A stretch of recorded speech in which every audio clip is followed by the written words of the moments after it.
Welcome to the sixth and final stage of the 2018 Santos Tour Down Under. This year we celebrate 20 years of this amazing event in South Australia, and it's been an absolute classic. Greipel is coming, it's win number 17. Caleb Ewan, we said he couldn't win, he just did it. An incredible rush here towards the line. Viviani has done it. The world champion gets it on the line. Don't look over your shoulder. Yes, it's your 5th straight win in this hill race. If he gets a bonus, he might get the lead. Absolutely over the moon. We now head to the streets of Adelaide, where the sprinters will battle it out for victory. But yeah, for the sprinters, it's just a final sort of throw the dice. It's 2 hours of nerves, 2 hours of stress. You always have to ride good position. You can never really switch off like the other road stages. In every Grand Tour is a really big goal, win the last stage. Richie Porte stays king of the mountain, but this race is Daryl Impey's to lose. This is the Santos Tour Down Under.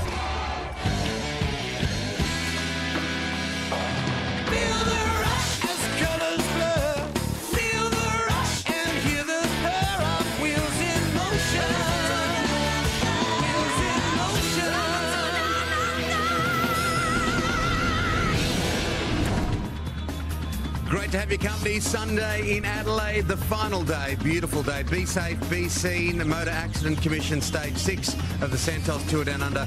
The mad sprint for 90 kilometres. Weather, warm again, 33, feels a little hotter than that. But it's all going to happen real quick, real fast today. And the MAC Motor Accident Commission, their very proud ambassador, does a wonderful job for them. Anna Mears, how are you? I'm good, thank you. Good to be here for the Be Safe, Be Seen Max stage. And what an incredible tour it's been so far. A different winner every day. It's been exciting, and the talk on the streets is, did you see that? You know, it's really exciting. People just don't know what to predict with this tour, and what a fantastic start. Absolutely. 20 years down the road, Tim, we've had 6 days of superb entertainment, and we still don't know who will win. Yeah, the great thing to me was seeing Peter Sagan win at the top of that hill over Norton Summit. There have been some incredible memories, but the 5 riders who've won stages so far, they are marquee names in the sport of professional cycling. Oh, it's been a cracking script. Let's have a look at the week, the 20th anniversary of the Santos Tour Down Under.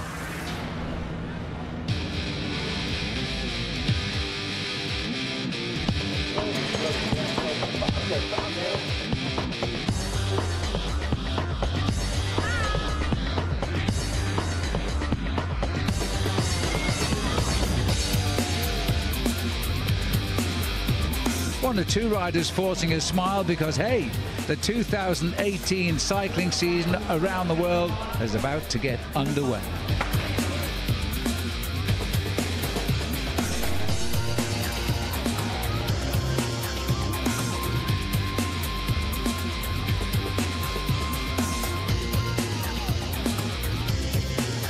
Viviani breaks for the line. Caleb Ewan is after him on the left of our screen in neck and neck. Greipel through the middle. Andre Greipel, right is Viviani. Greipel is coming. It's win number 17.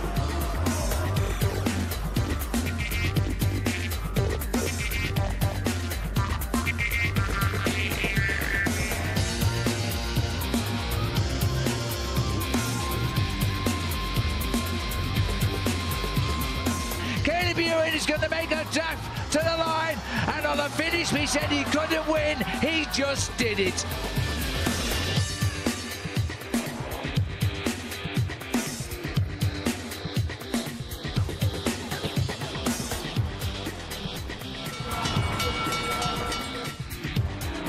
But an incredible rush here towards the line. And Viviani, well, he can hardly believe his luck.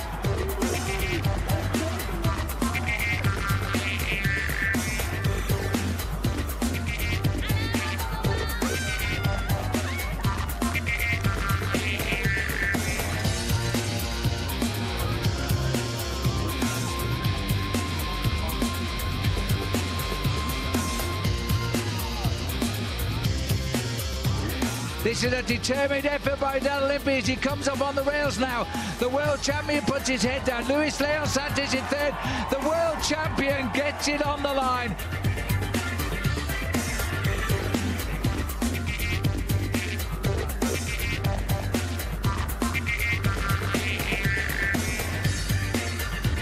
Sagan can't match this lifting of the speed here. The ochre jersey will have a new owner tonight.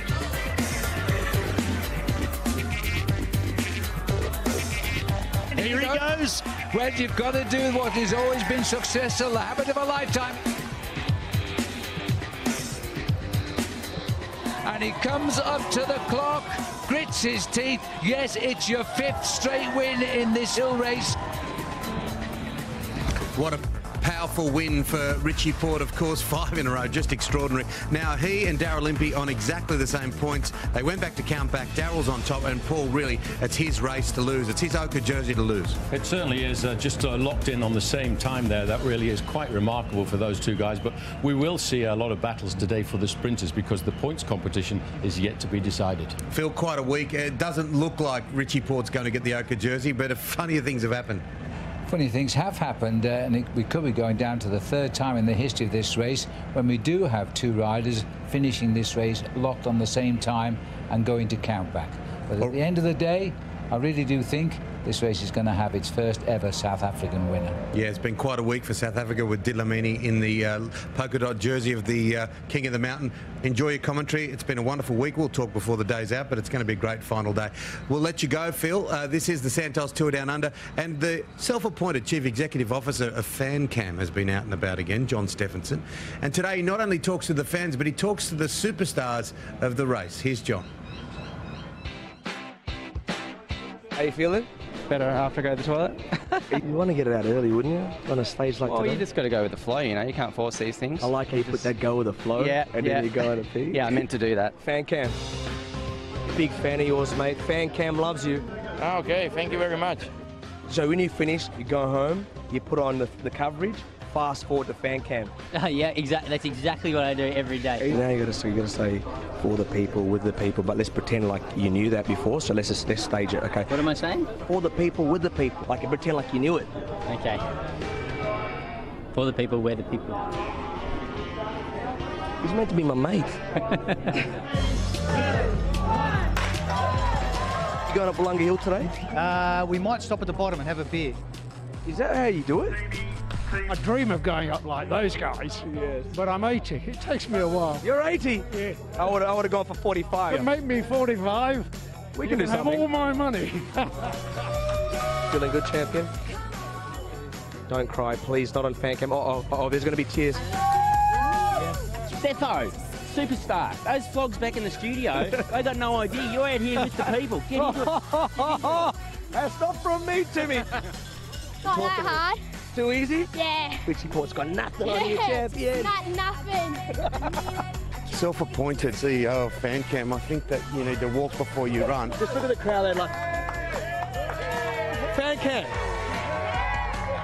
They're my people. The CEO of FanCam. See you on hand.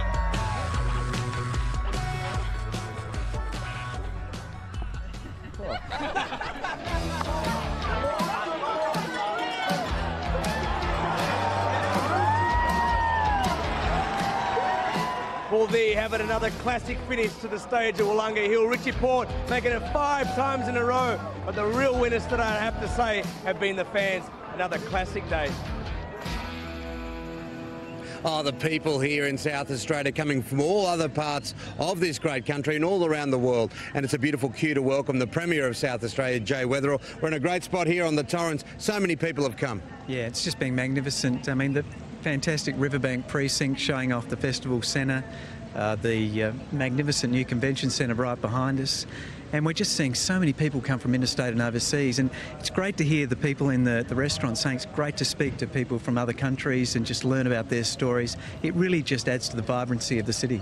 It's been a real rolling postcard, hasn't it, all week? It's some of the places that we've visited. Yeah, I mean, you know, Wollonga, you know, the McLaren Vale region, the Barossa, our Adelaide Hills, you know, you can just crack open a beautiful Riesling and shuck a few oysters and enjoy all of the very best that South Australia has to offer. I think I need 9 weeks off one time and just come here with the family and just visit everywhere. But finally, extra money. You guys love cycling. South Australia is invested in this sport, and going forward, even more bright news. Absolutely. $11 million into the velodrome, including the only wind tunnel right next to a velodrome anywhere in the Southern Hemisphere, so that'll be great in the lead up to Tokyo. But importantly, a massive commitment. That is that women's prize money will be identical to the blokes. So all of the women are going to get an extra cheque to make sure it matches the cheques that the blokes get. Well, thank you so much. Speaking collectively from those coming to South Australia, you make it like a second home. We love it. Cheers, mate. Yeah, and thanks to Channel 9 for the coverage. You do a fantastic job showcasing our beautiful city and state. The Premier of South Australia, Jay Weatherall. This is the Santos Tour Down Under. Back in a tick.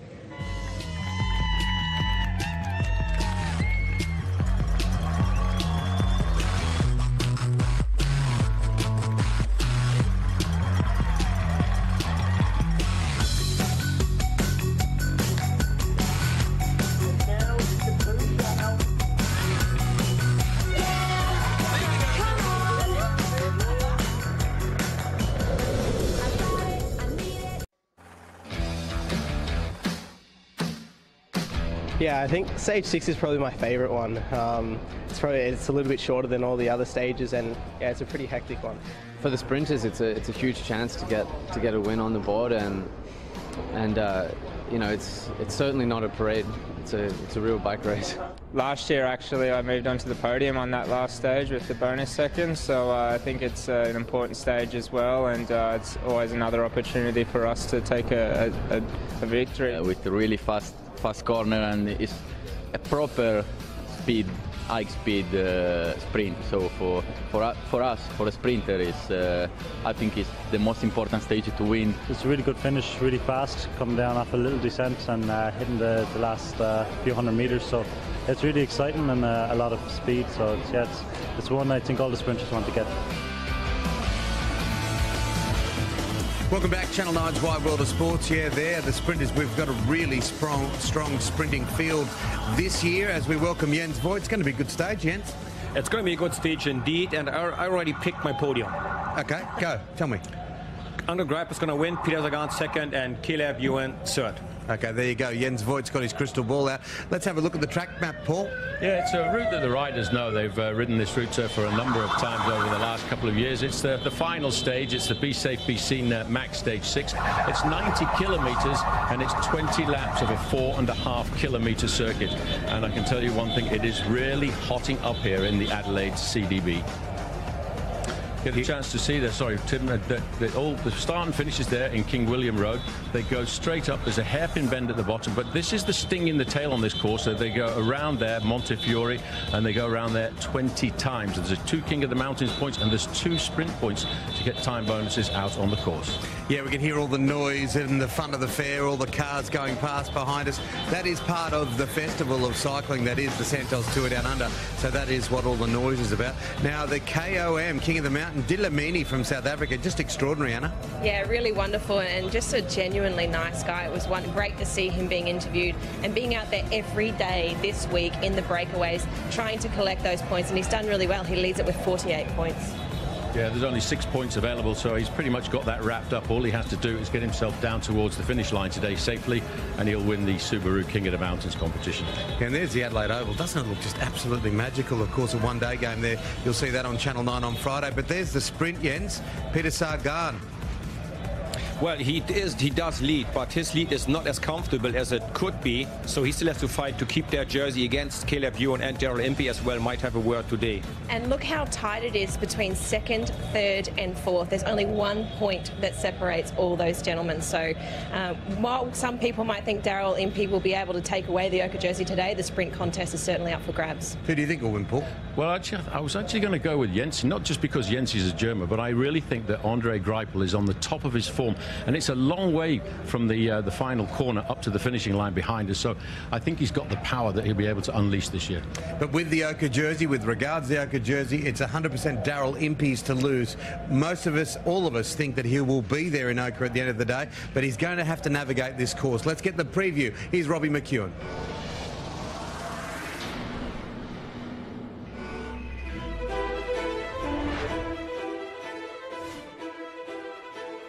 From the start, the road drags uphill into the city centre where the riders make a U-turn at the Tour Village and then race back down towards the Adelaide Oval. The peloton will fly down King William Road at over 60 kilometres an hour. It's so wide. 3 lanes, but then it funnels down to just a single lane, this tight left-hander. More than 90 degrees, a little bit off camber, really tight. It never fails to tip somebody off. It's a very tricky little point. Oh, there's a crack. The last climb of the Santos Tour Down Under, but they have to tackle it 20 times. No more bearing on the King of the Mountains competition, but at just over a kilometre to go, Montefiore Hill could provide the springboard for an attack for someone to try and solo to victory and trick the sprinters. The riders dive down off Montefiore Hill into this fast right-hander. We're inside the final kilometre, just 600 metres to go. This is where the sprint trains are at full tilt. If you're out of position here, forget it, it's all over. The sprint is already starting. Now they're opening up full board. The final run to the line, the last 150 metres, drags up at about a 2% gradient. It's a very difficult sprint to read just right. Caleb Ewan's got it right before, so has Andre Greipel. This is the last chance saloon for the sprinters, and they all want this one.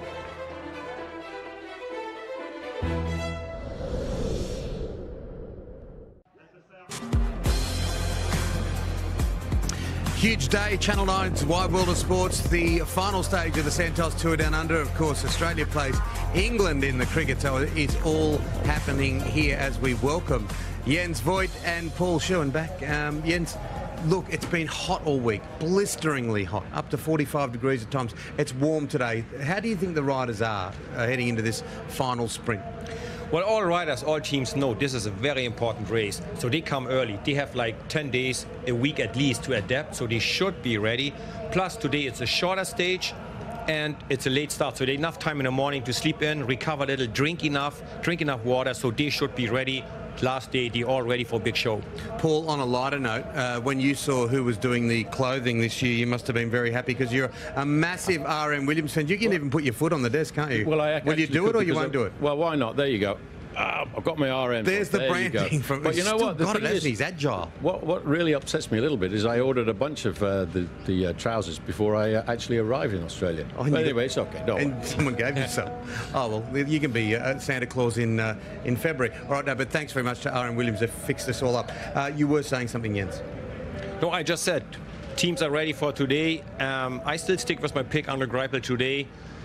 I believe Daryl Impey might want to have a go at the first intermediate sprint just to get that 1 bonus second to make really sure he is ahead of second placed Richie Porte just by 1 second to make it really clear. Well, you know, I think what we've seen so far in this race is it's very difficult to pick one of the guys who's better than the other.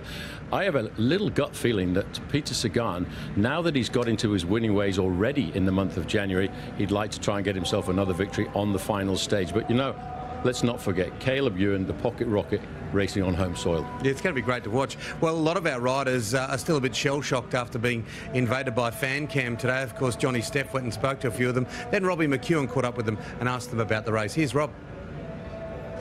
Daryl Impey, did you expect to be in this position beginning the week? Not in this position, no. You know, coming into here, I thought, gee, if I run a top 5 on GC, I'll be pretty stoked with that, but never thought I'd be in the leader's jersey. Now, you couldn't cut it any finer. Count back on equal time with Richie Porte. Worried about the bonus sprints on this stage against Richie? I'm more worried about something something going wrong. But no, I think you know, I just have to line up Richie really, and I'm pretty confident that I can do that. But there's always surprises in cycling. You never know, things happen. So yeah, it's not over till it's over. So going to be very attentive today. Well, you mentioned it yourself. You have to get through to the line safely, and it's more about something going wrong. So if you get the opportunity, do you think you might try and take some seconds just as an insurance policy?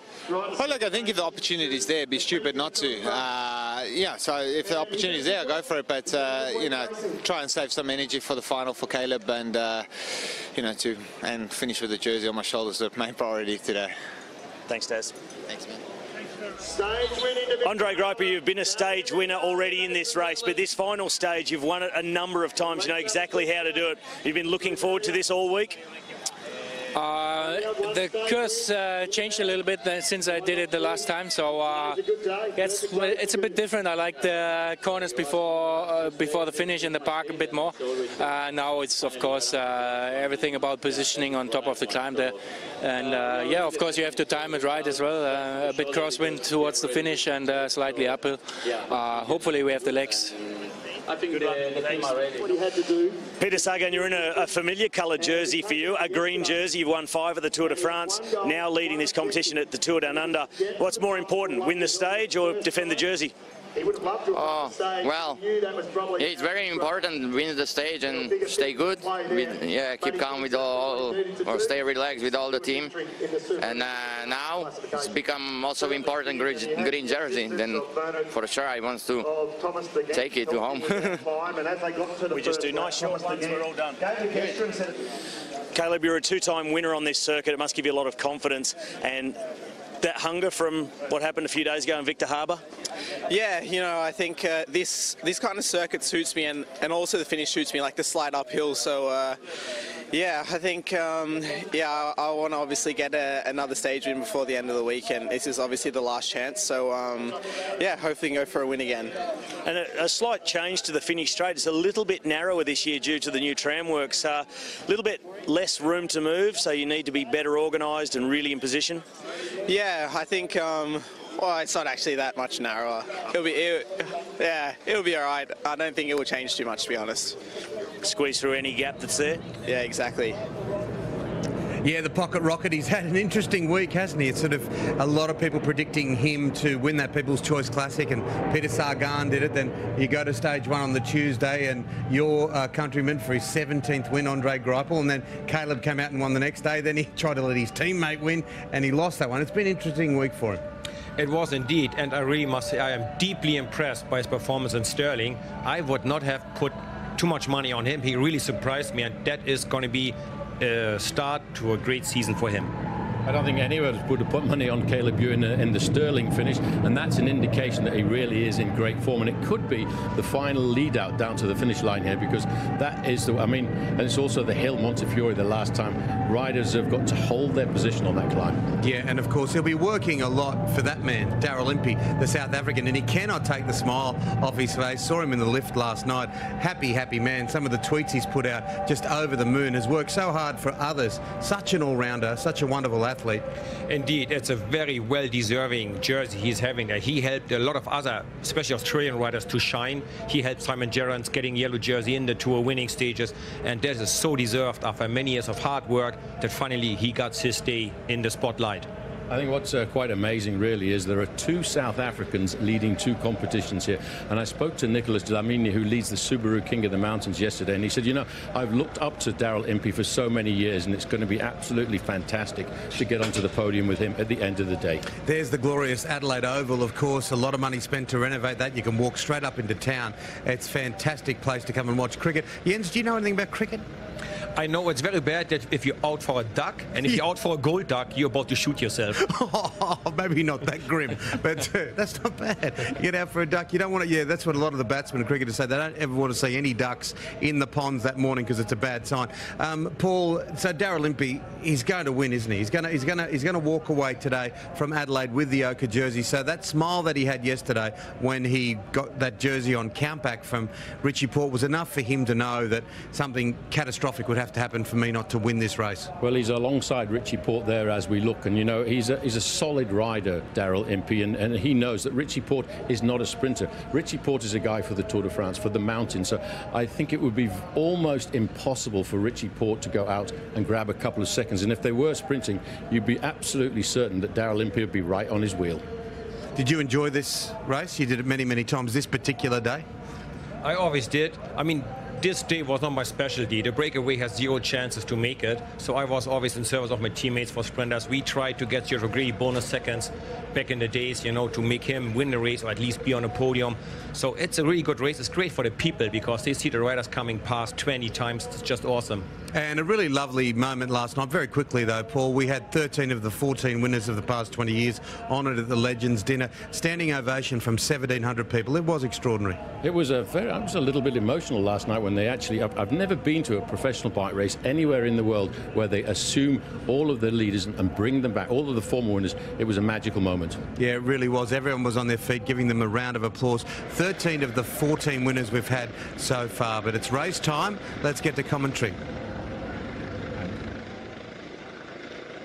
For the man who wins the race, he will get the 10-second time bonus. It's going to be crucial today with this race leaving locked together on time.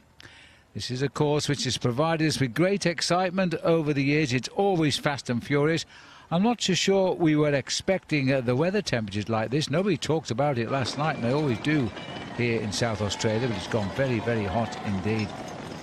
Well, Manuela Boiro in the red jersey in second place here is right on his game yet again. His Bahrain Merida team are leading in the team race overall. He carries extra weight because he has a koala on the top of his helmet. Just checking out what's going on. So we leave as we start the race now. They're trying to shuffle the pack because there are two races now, of course. There's the riders who want to win the stage, and there's a battle between two riders who want to break the deadlock, which exists only on countback of stage finishes over the past 5 days. So Daryl Impey will want to know exactly the whereabouts of Richie Porte, and he'll want to make sure that Porte is not in front of him in the sprint for the line today. The crowd is absolutely enormous as we've gone up towards the top end of the course here now. If the riders just come behind our camera, they'll be back in the hotel, so it wasn't too far to the start today, was it? Over the tram tracks, nice and safe, very dry here. And they're racing downhill now to go through and past the start-finishing line on the opposite side of the road. Plenty of corners on this circuit. We even have managed to put a hill on the circuit, Montefiore Hill, in which we'll contest the King of the Mountains on 2 occasions at the end, during lap 10 and lap 15. That competition won by the South African cyclist for Dimension Data, and that is Nicholas Lamini. Yesterday the South Africans had a brilliant day because there's only 2 of them here, and the other one, Daryl Impey, was on top of the race. Well, there's actually 3 South Africans riding the race. Jacques Winter is also here. I'm Phil Liggett. Alongside me is Paul Sherwin. We're on lap number 1, Paul. Is it still hot out there? Actually, it appears to have dropped down a couple of degrees Celsius. But you know, when you're racing in the streets of a big city like this, it's always a little bit accentuated, the temperature, because of the reflection of the heat off the tarmac. Well, this is quite a little split that they've already got into action here. Boiro and his Meridia team have got in. You've got 2 riders up here from Bahrain. That'll consolidate the lead in the team race if that is the way it is going to be. It makes for carry on, Paul. Makes for a very complicated race as well for Mitchelton Scott, because they really want to try and win this final stage with their sprinter Caleb Ewan, but they've also got to be very careful and make sure the biggest prize is the overall classification at the Santos Tour Down Under. So they've got a 2-pronged attack and a 2-tier tactic to actually try and adopt this afternoon. Well, this pack hasn't shuffled yet. Team Sky trying to scurry across the breakaway as well. They have put their new young superstar, Egan Bernal, a Colombian cyclist who's being tipped for stardom in the next couple of years in his first world. It's not his first World Tour event, but it's the first one where he's taken the white jersey of leader as the best young rider. Chasing everything just now. This is the Italian quarter. You guessed that by the flag. This is Montefiore Hill as well. Quite an Italian name. And this rider doing the work is Truce Corsate from the Astana team, just for the moment. Well, as we get deeper into the race, the first sprint, the first climb of Montefiore at the 10th lap is where the riders can pick up some points in the King of the Mountains competition, and then on the 15th lap. But that competition pretty much decided and going to Nicholas Lamini, the younger 22-year-old from Cape Town in South Africa on Dimension Data. That's the Subaru King of the Mountains point, but we only contested twice on laps 12 and 15, so no points at all that time through. The fielders showing a little bit of tenacity there because they've shut down that breakaway. And there were no really important riders, but there is a lot of pressure on Richie Porte and Team BMC. Well, that was very clever. He must have been a barman in his previous life.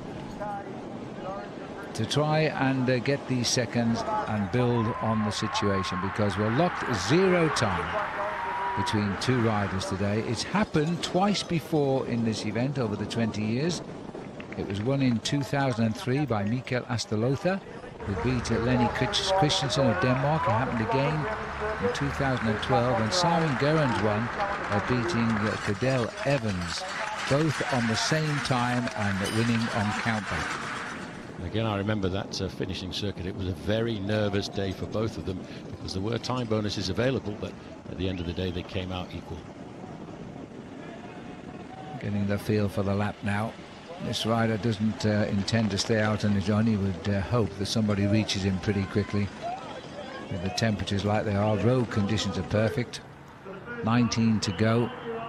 Boiro looking over his shoulder. Anybody else want to do some chasing? Done a lot of work on the front of this race, Manuel Boiro, this year. Gonna have some good legs when he goes into Europe later on. The difficult thing about the sprint when it comes down to the end of this, because I think I'm pretty much certain it's going to be a bunch sprint for the sprinters, is to actually hold their positions at the front of the main field on the final ascent of Montefiore, because then once you reach the top of that climb on the last lap, it's pretty much a rapid 60-70 kilometer descent down to line up for the finish line. This is Antoine Duchesne from Team FDJ, bringing them up to the hairpin bend once we get right up down King William Road. Had an unlucky start to the race, the French setup on the bottom of the team standings. They lost 2 riders very early on, but the others are finishing strongly.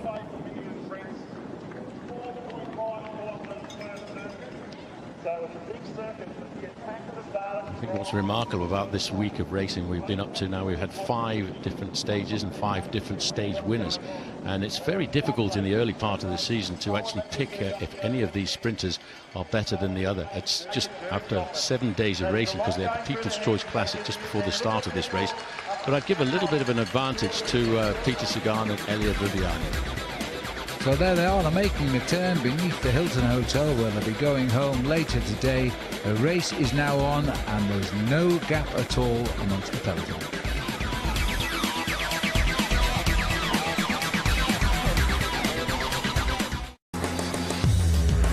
Channel 9, it's looking beautiful, isn't it? Vibrant Adelaide, the Adelaide Oval into the city. Had a massive dinner at the convention centre for 1,700 people last night.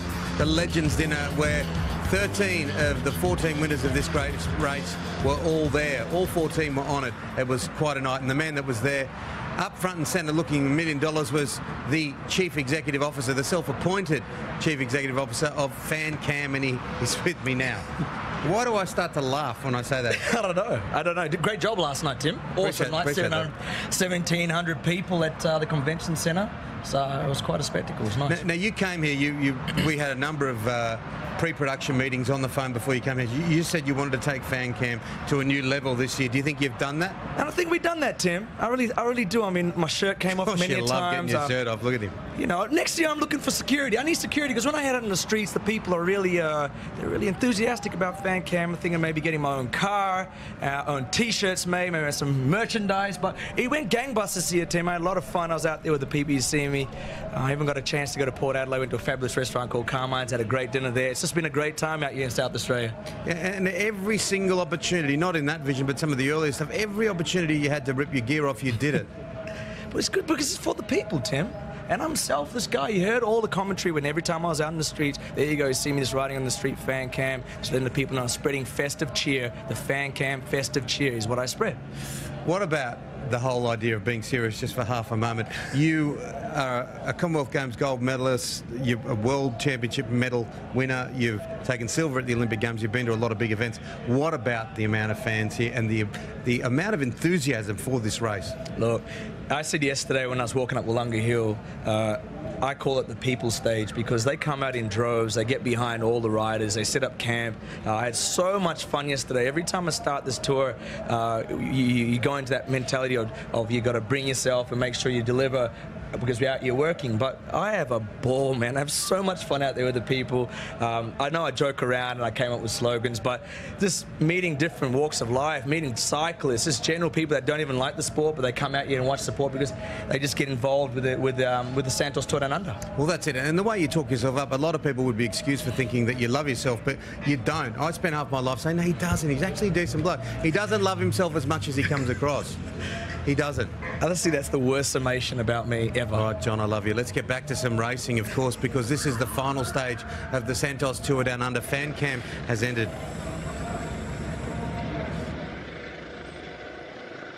We've got 3, 6, 7 riders, soon to become 8, and not allowing the brakes to go yet. They're fighting for this one. Nathan Earl swinging off to the left in the white jersey with the black helmet.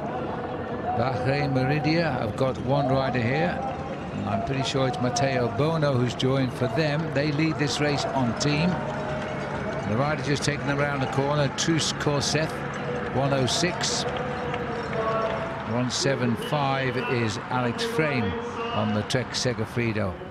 Now, just looking at these names, this might be a combination which could move away. Just look at that average speed, Paul. Well, I'll actually predict that it's not going to move away, because I just spotted it coming to the front end of the peloton Thomas de Hent, who was in the breakaway yesterday. And rightly noted the most competitive rider, as we're looking down on a group which is going around the back of the River Torrens. You can actually ride on the edge of the Torrens on a marked out bicycle path all the way to the ocean. A very, very pleasant pedal out of the city.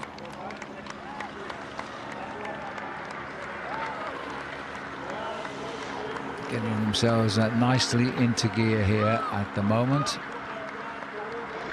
The Katusha rider who's got across, Jose Gonçalves. He's in that maroonish colour top to his jersey and light blue. Heading round towards Montefiore Hill again. To Shen swinging off, and it looks as though you're right, they've chased them down. All together again. The reason is that breakaway group was too many riders. If you get a breakaway group of 10 to 12 riders on a circuit like this, it makes it just so difficult for the teams of the sprinters to chase down in the latter part of the event. 15 minutes of racing gone at the moment. Only a quarter of an hour so far of racing in a race that I would expect to be just around about on the 2-hour mark. Yeah. Just as a matter of interest, the last year's time, and it was won by Caleb Ewan, who is in the race today and looking for another win, was an hour and 55 minutes for 90 kilometres, which is about 56 miles. That's an incredible speed, 155. Well, it was a different ballgame last year, 12 months ago, for Caleb Ewan and his team, because they were not protecting the overall classification. In fact, the ochre jersey was on the shoulders of Richie Porter. They had only one goal at the end of the stage, and that was to get Caleb Ewan in the right position to get himself the victory. Okay, the deal has dealt a few more cards. Who's going to go across? The man in the middle is again Thomas de Hent. He's very, very keen to get in a move here. Any move will do. Nathan Earl is the rider on the front. Now, what's happened here? Coming out of the back here, one of the BMC riders. It looks like it could be Rowan Dennis. I tell you what, on a circuit like this, it's certainly not the ideal place to have a flat tire, because it is so fast. It's very difficult to get back into the main field. But for the man who holds the title of the fastest individual time trial of the Tour de France, Rowan Dennis, and hailing from Adelaide, I'm pretty sure he'll make the junction. Well, I hope so, but it's a big, tough chase for him now as Nathan Earl leads them through here. Martin Weinert's right behind him. Matthew Heyman is in there as well. Oh, this is Mikel Chirel just coming through now. They've reformed here. Little pressure off. It might help Rowan Dennis to get back into this race. A former winner of the Santos Tour Down Under.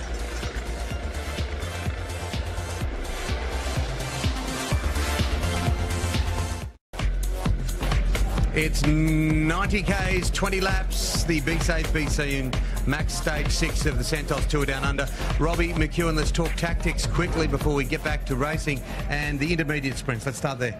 Well, there's 2 intermediate sprints worth 3, 2 and 1 seconds. I really don't think they'll be that hard fought. Darryl Impey, he's pretty comfortable being on equal time, but leading on count back to Richie Port. Richie's not a sprinter. He's not likely to go out and even try. There's a few riders, though, between 4th and 7th. Overall, they're all on the same time. Between 8th and 16th, they're also all on the same time. If any of those guys can get a single second, they could move as much as from 16th to 8th overall. So it's worth them even having a go. Even if they don't get the intermediate sprints, we could see quite a complicated finish, because all those guys tied on time, it goes down to the stage placings throughout the race to separate them. So they're all going to try and finish as far forward as they can. So you're going to have all these climbers, GC contenders, trying to finish quite a long way up in the bunch to see if they can move up a few spots. Could complicate things. Out and out superstars here this year. Peter Sagan, the world champion, Andre Greipel, 17 three-time winner, Caleb Ewan. It's going to be the big engines at the finish, the superstars. And I think what makes it so interesting and so exciting is all the big names have won stages in this race already this year, and we've got two guys here, Andre Greipel 4 times, Caleb Ewan twice as winners on this very circuit. So guys with experience winning here, but throughout the week we've had Greipel win, we've had Ewan win, we've had Peter Sagan and Elia Viviani win. So everyone's got one sprint victory. Peter Sagan in fact has 2, the classic, the other sprint against Impey, not your typical sprint over Norton Summit, but they're all in good form, and this is the one they want. Finish it off with a bang on the final day in the city centre of Adelaide. Robbie, we have officially talked tactics. Let's get back to commentary. Here's Phil and Paul. They're just coming through the banner here at the end of the 4th lap, going out on lap number 5. 17 seconds the gap. 7 riders are just coming together here at the moment. Michael Schirel being joined by the American Logan Owen, the Norwegian Truls Korsate. Nathan Earl is in there, Koen de Koort, Manuela Boiro and Robert Wagner of the Lotto Jumbo team.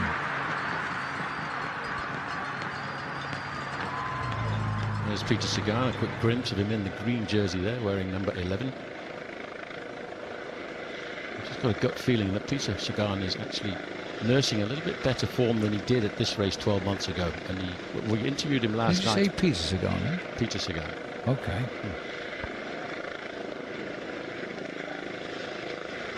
He does very well here, doesn't he? He does well. You know, wearing the green jersey, he's 9 points ahead. And I've just got a feeling that he certainly wants to try and win today's stage. I think you're right. He's a world champion. And he's back in the green jersey just now. He was very entertaining. They had a Legends Ball last night in the centre of Adelaide, and they brought along, there was only one of the previous winners not there, Mikel Astolosa, who sent a videoed message to the ball. It was a very emotional occasion. 20 years of this event now, which has seen 12 Australian wins, and 1 from France, Switzerland and Holland, and 2 from Spain and Germany. And it could well be 1 from South Africa by the end of this day. Breakaway consisting of Truls Korsate, Logan Owen, Michael Schirel, Nathan Earl, Koen de Koort, Manuela Boiro and Robert Wagner. Well, I can also see that there's going to be quite a big battle for the final podium position. Although Daryl Impey and Richie Porte are locked in the same time, Tommy Jelter-Slachter, who's in 3rd place, has only got a 4-second advantage over riders like Diego Ulissi from UAE. And Ulissi's a pretty good sprinter in his own right. So I think that they would like to see this leading breakaway group come back before the first sprint of the day, which comes on lap 8. No relinquishing of the pressure, and in fact the lead has been halved here.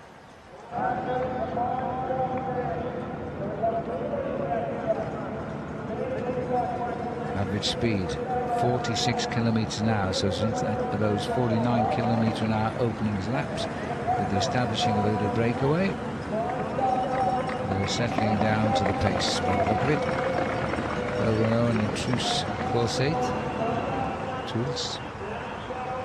The gap between those 2 riders in the main field is actually only hovering at 15 seconds, and the riders who were with them a few moments ago have just been picked up by the pack.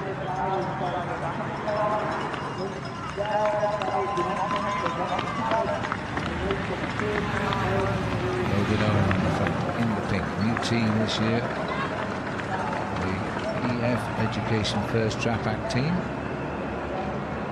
Out on lap number 4. The first bonus sprint comes at the end of lap number 8.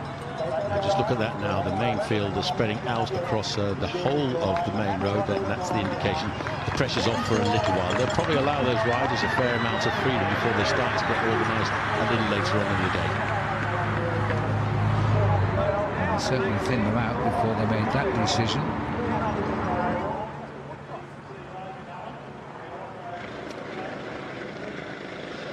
Hallowed turf of cricket, of course.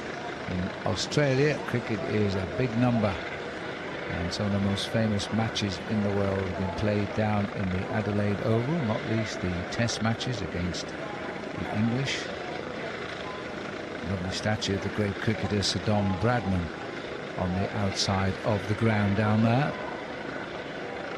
What I like about the Oval here in Adelaide is what they've managed to do. They've created a completely brand new arena, but they've actually conserved some of the old historic parts of the old Oval.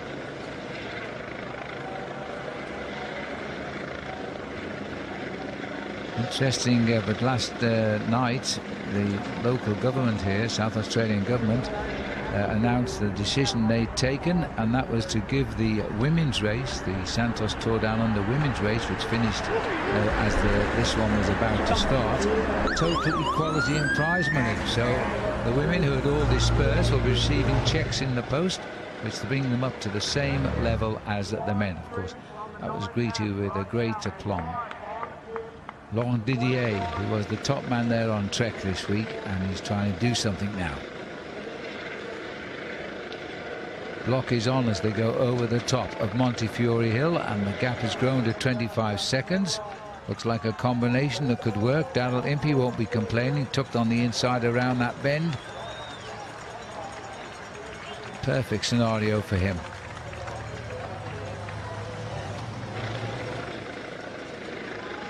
That will be 1 kilometre from the finish when we come to the last lap. Very interesting approach to the line, because it says, you can see, we start the kilometre downhill.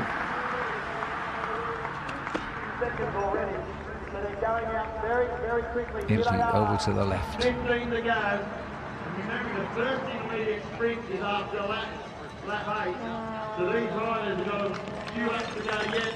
And two riders are about to get picked up by Laurent Didier there as they go through the line with 15 laps to go. The first quarter of the race has been done.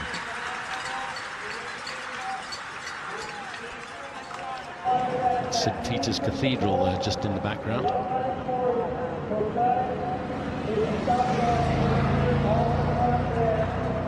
at how many riders at the front of this group from Team Lotto Soudal.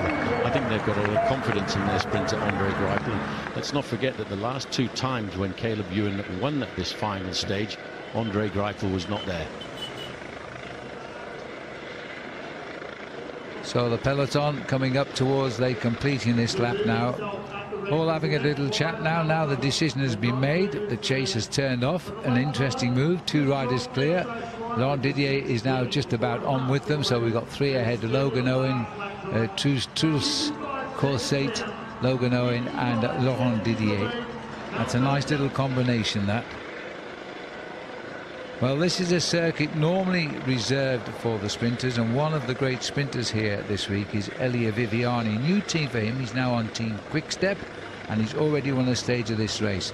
So let's ask him about this one.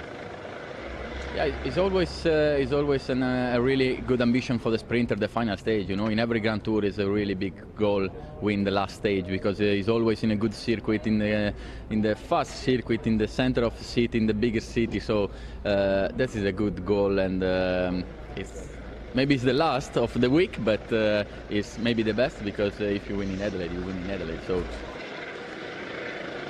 Exactly, and he'll be up for the fight today, and it is a finish that will suit Elia Viviani. He won into Victor Harbour, but one has to say an incredibly bad mistake by Caleb Ewan and his team.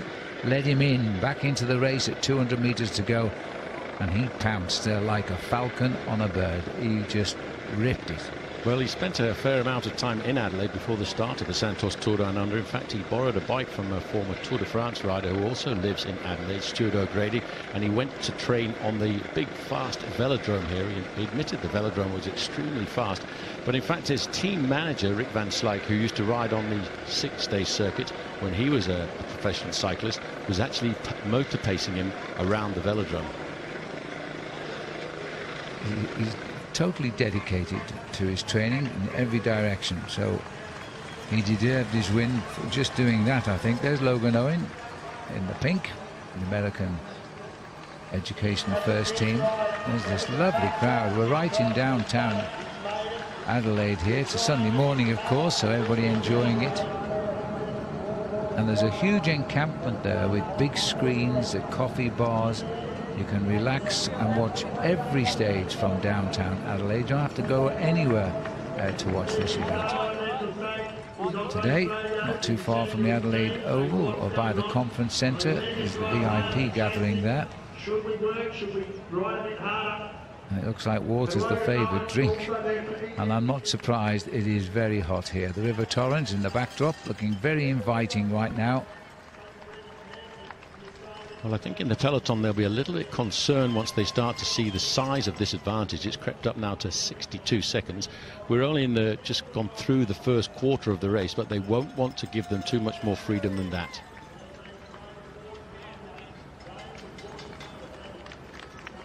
Truls Corset, the Dutchman on this team, is only 24 years of age. The boy in the bluish jersey we're looking at the moment. I actually saw this rider training early on, Laurent Didier. He was wandering around the back of the stands, warming up before he went out onto this start. So quite clearly he had a plan in mind today. Didn't take a lot to warm up for, not in these temperatures. Well, a lot of riders, in fact, are doing the complete opposite, because I saw a number of riders, including Jay McCarthy, before the riders pulled away for the start, wearing ice vests to try and keep down the core body temperature as low as possible. Lotto Soudal, I think they want to win this. You can see 4 riders in the red and white jerseys at the front, led there by Thomas de Gent. You won't see Andre Greipel just yet. He'll be sitting a little bit further back in the main field. The third place rider there is Adam Hansen.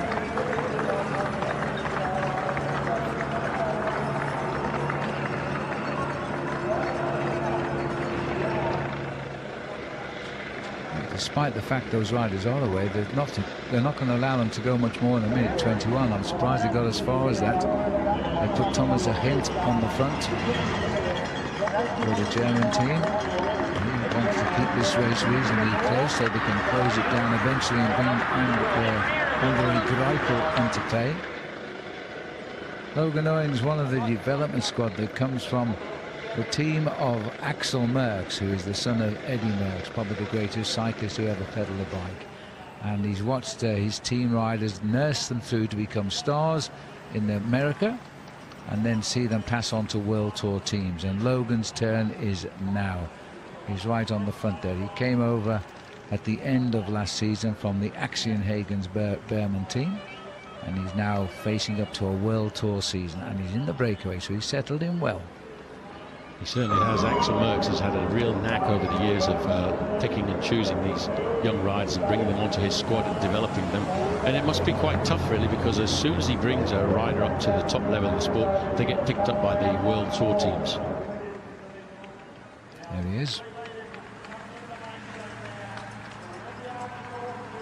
Different thing with Laurent Didier, because Laurent Didier is a Luxembourg champion. We love Moto too. Well, I can tell you why, because that is the family of our female camerawoman, and she is magic with that camera, and Mum's just gone past. Yeah, she's there she is. You can see Honig just over on the right-hand side. She's no camera. Well, that's a first. That is a first. No camera shake at all. Only from Sydney. She gets all the action sports in her career. She's really got an eye for it. Started as a camera woman when she was 16 years old. Yeah. Broke her teeth on races like the Commonwealth Bank Cycle Classic back in the 1980s. Heading back home to Sydney after this race ends today. Of course, we're quite away from Sydney. That was Team UniSA coming to the front to do a little bit of pacemaking, because they've got a very good sprinter. In fact, the rider who normally races on the track is Sam Welsford, and that's why they don't want to let this breakaway group go too far off the front.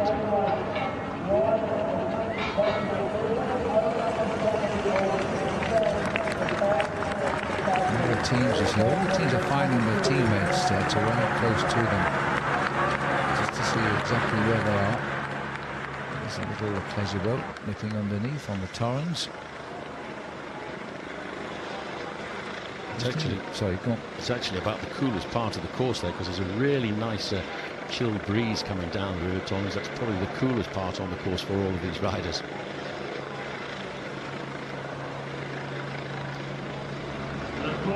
This is under control, I think.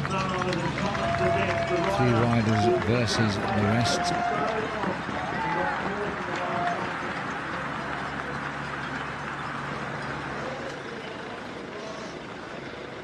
just by getting a little bit of organisation at the front of the peloton, you've already seen about 10 seconds get shaved off the advantage. I think they really were concerned when it crept up to about the 90-second margin. You can also see the work that's being done in downtown Adelaide with this incredible tram system. But you know, they actually had a tram system in Adelaide way back in 1909. These are the three leaders. Now, the one man who might be here on the last lap, he has been the first over the line on the last two previous editions of this race, is Caleb Ewan. He gave one stage away into Victor Harbour, but he won a stage as well into Stirling, so he knows all about how hectic this stage can really be. Yeah, I think stage 6 is probably my favourite one. It's a little bit shorter than all the other stages, and it's such a nice atmosphere in the city with, you know, all the people watching and everything. And yeah, it is pretty tricky, and you always have to ride good position. You can never really switch off like the other road stages. So yeah, it's a pretty hectic one. It is a pretty hectic one, and it's all down to the last couple of laps, really. The moment was shadow boxing, because Daryl Impey is very relaxed if these riders stay up front, because they'll snatch the mid-term race bonuses that won't affect his overall lead. It's a perfect scenario for him. Richie Porte is not a sprinter, so it's very difficult for the king of the Wollonga Hill, who won there yesterday for the 5th year in a row. But he won, and he equalled out the time overall with Impey.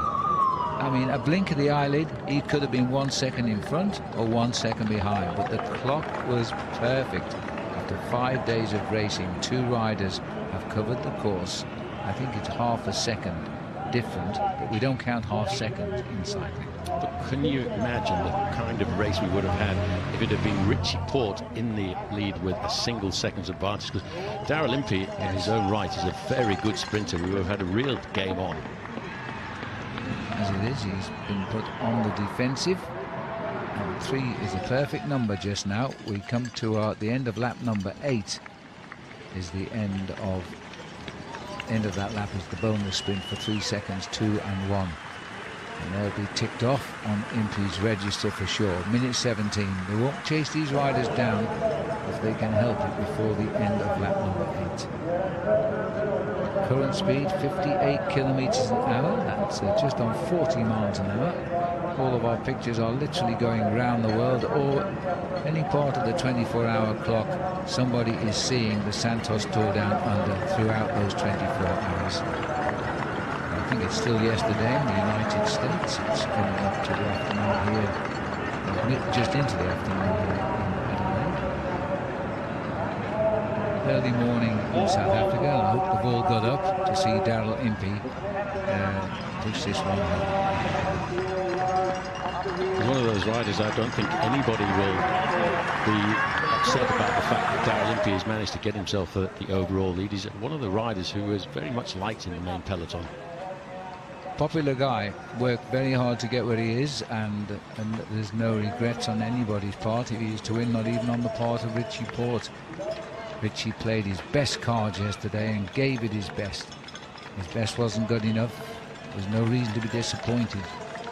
There's nothing in the tank after he crossed that line. Well, what's interesting, Paul. What's interesting with the Mitchell Scott riders is if the wind had been in a different direction on the climb yesterday, it had been a tailwind, it would have given the advantage to Richie Porte. But the fact is, it was a block headwind all the way up Wollonga Hill, and that kind of negated the advantage that Richie Porte could have with his climbing ability. Yes, there was no easy ride up there yesterday. There was thousands of club cyclists going up there. It was a good sight to see. They were going along in droves to get to the Wollonga Hill before the race came in. Didier on the right, Laurent Didier. He was the champion of Luxembourg back in 2012. In 2014, he won the time trial championship of Luxembourg. Just pondering on the South Africans, I wonder what the sadly departed Alan van Heerden would have thought watching a race like this. Alan van Heerden, a great cyclist from South Africa who actually won a stage in the Giro d'Italia. If he could be watching this right now and seeing 2 South Africans actually leading 2 of the major competitions in this event. Yes, what a day they had yesterday, because Nicholas Lamini from Dimension Data, which is a South African team. They confirmed as King of the Mountains in the Subaru Championship, and they now have the Oka jersey being worn by Darren. He's a member of the Mitchell and Scott team, which is an Australian setup, but he's very much South African. He takes the boys training in his own country, which is a beautiful country. He takes them into the area known as the High Veld around Crystal Springs, which is a little bit outside of Johannesburg. A quick look in at the heart rate there on Caleb Ewan, 146 beats a minute. That's an indication this is not an easy ride around here, because he's actually starting to creep up at a rather difficult training ride level.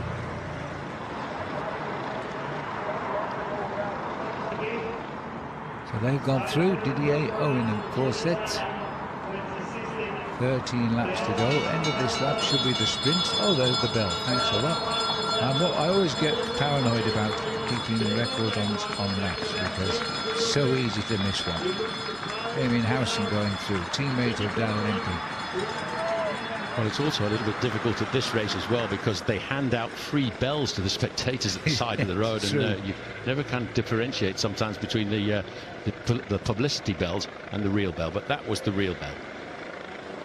And over the front of that, our old friend Scott Bowden has been an absolute magnificent warrior in this race throughout, in many breakaways every day. He was the one that brought the peloton across, officially at 56 seconds. And he was with Thomas de Gente, Tim Rowe and Zach Dempster, Nathan Earl. 3 of those riders on the Uni SA team. And Zach Dempster could well find himself in the Tour de France again, Tour of Italy rather, this year, because they've just announced his team when he leaves here, which is the Israeli Cycling Academy, or Israel Cycling Academy, has got a wild-card entry into the Giro d'Italia. So Zach is going to need every kilometre he can find here in South Australia. As I said, and as soon as the tempo starts to go down, you can just see the crouched figure there in the red and white jersey on the front. That's Thomas de Gent.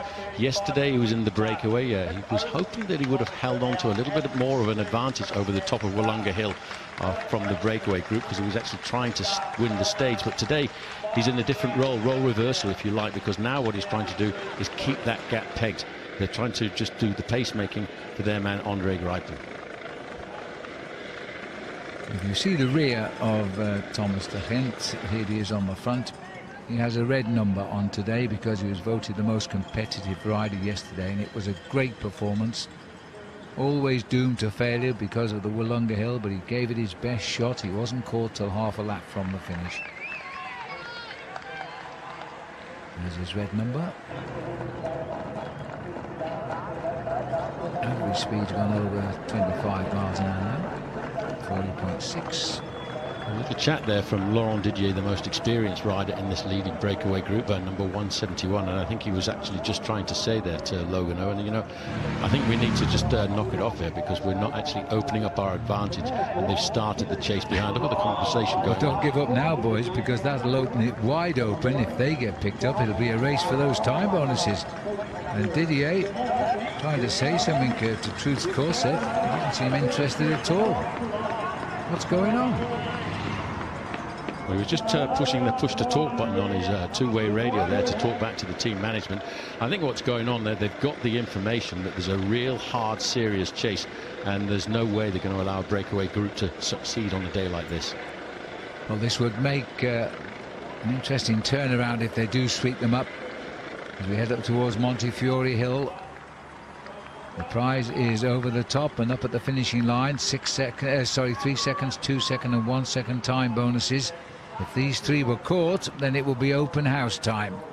Impey himself would have to get involved, because it's not just about time bonuses. There's points for the green jersey points competition, and it's quite close between Caleb Ewan and Peter Sagan, so they would have to go for it as well. Just 9 points the spread there. Kind of got going again now. Logan Owen deciding to Try and cause a little bit of excitement again.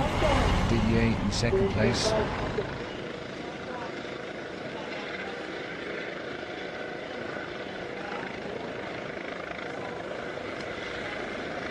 But for a Norwegian rider, Korsate, this time of the year in his country, there'll be no cycling. With all the snow. And just look at this now. This is the teammates of Didier launching a real move up the hill.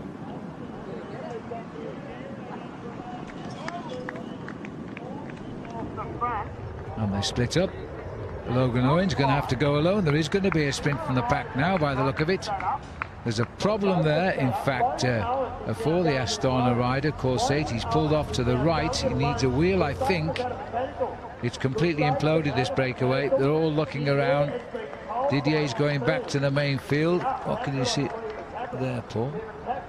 His tyres look okay, but I think he might have a problem with his chain. And the gap has come down pretty smartly because it's down to 24 seconds. But you're not going to stop Logan Owen because there's also a cash prize as well as points, as well as bonus seconds. So Logan's not going to throw it away. Having done all this work, he's going to keep going, the young American.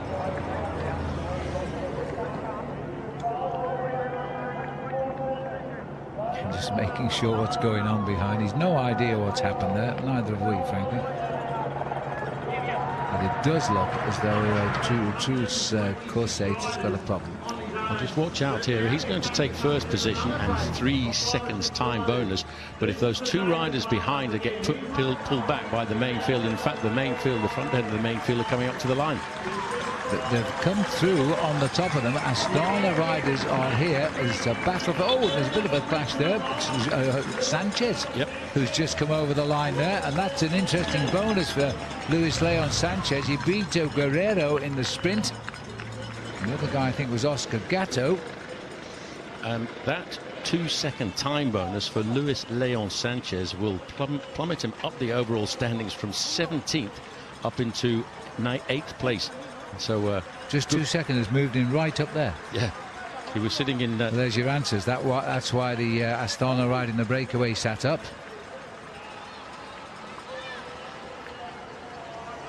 And there is the leader, Luis Leon Sanchez, a former winner of this race.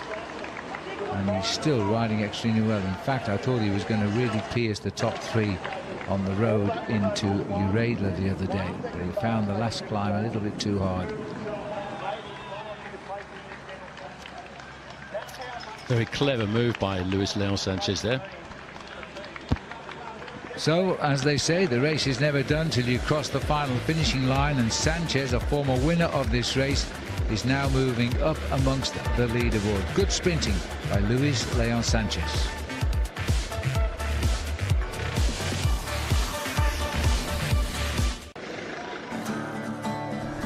South Australia plays host to some of the best festivals in Australia, like the Adelaide Fringe, which is the largest open access festival in the Southern Hemisphere.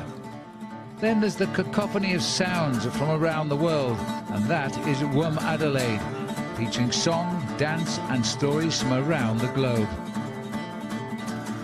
And be sure to visit Tasting Australia, which allows you to take a journey through the state's exploring culinary landscape during 8 days of gourmet delight. Autumn, winter, spring or summer, there's always fun to be had with an endless array of world-class festivities just waiting to be experienced. The two leaders out in front here at the moment now, and it is Ben O'Connor who's come up, and he's pumping out 420 watts just now, Paul. It's pretty impressive. That just gives you an indication of how hard he's trying to establish this breakaway. But as they go through the start-finish line once again, the gap is only 21 seconds, and that corresponds to around about 350 meters.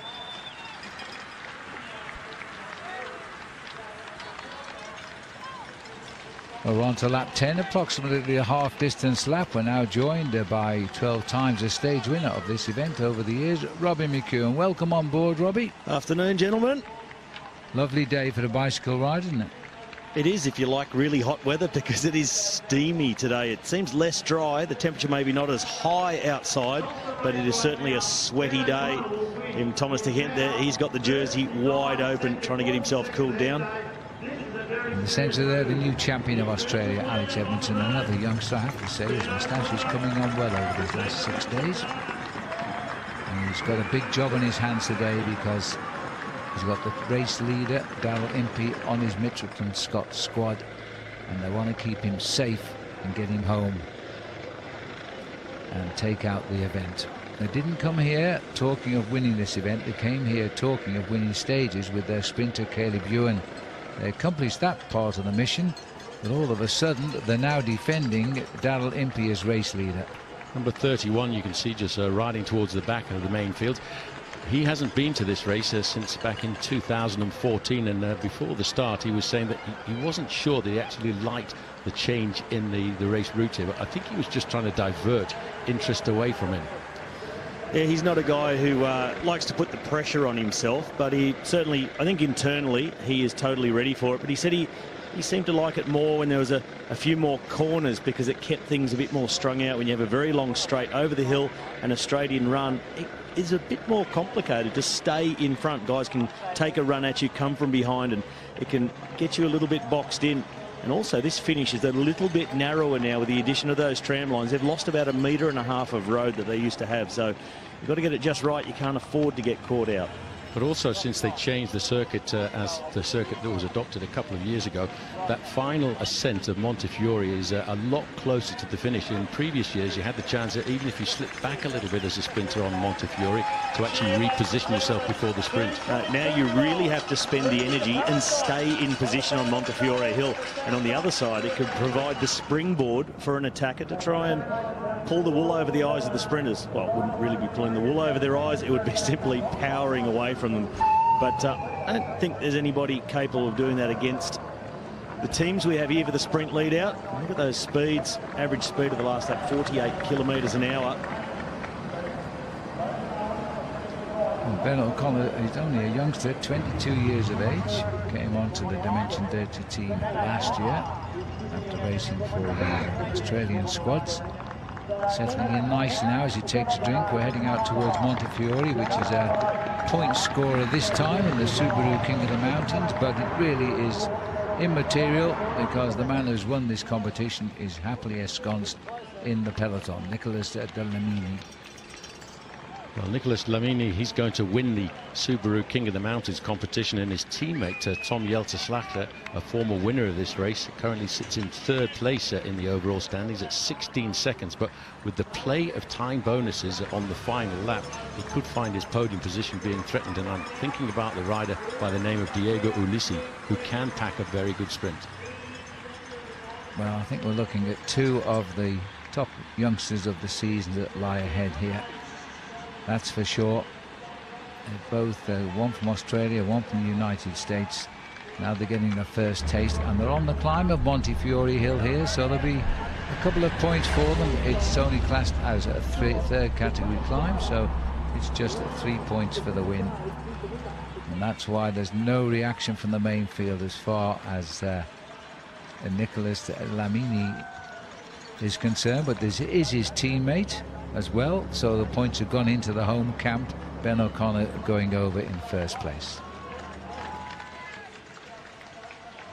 Well, Paul, we've been talking a lot about the intermediate sprints and the importance of getting those bonus seconds, and we've just seen Luis Leon Sanchez move himself from 17th to 9th. First thought he might have got to 8th, but Guerrero took 1 second. And then we looked again, and what's really important with all these guys tied on time is what they call the ranking addition. So all the stage placings added up, and that's how they do the count back to separate guys on the same time. So there's a number of guys who aren't quick enough to take seconds in the intermediate sprints, but what they will be looking to do is finish as far forward, as high up as they can on the stage for that ranking addition. If they have a high placing, they could effectively move themselves up 6 places just by finishing far enough in front of their other tied riders on time. So all these guys are going for World Tour points, and very, very important to get your ranking up. So could see quite an interesting sprint with lots of climbers throwing themselves in amongst there, trying to finish up near the front on the tail of the sprinters. That's Hiesink and George Bennett going for 1 point.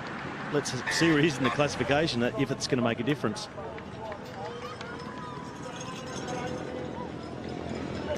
Nice big George over the top first. Grits his teeth, keeps going. Well, they've just decided it's time to chase. It looks like they may have used that as a ramp. I don't think the two leaders were worried too much. If they're chased down now, they're not going to commit suicide at this stage of the race. We still have 9 laps to go. The halfway mark.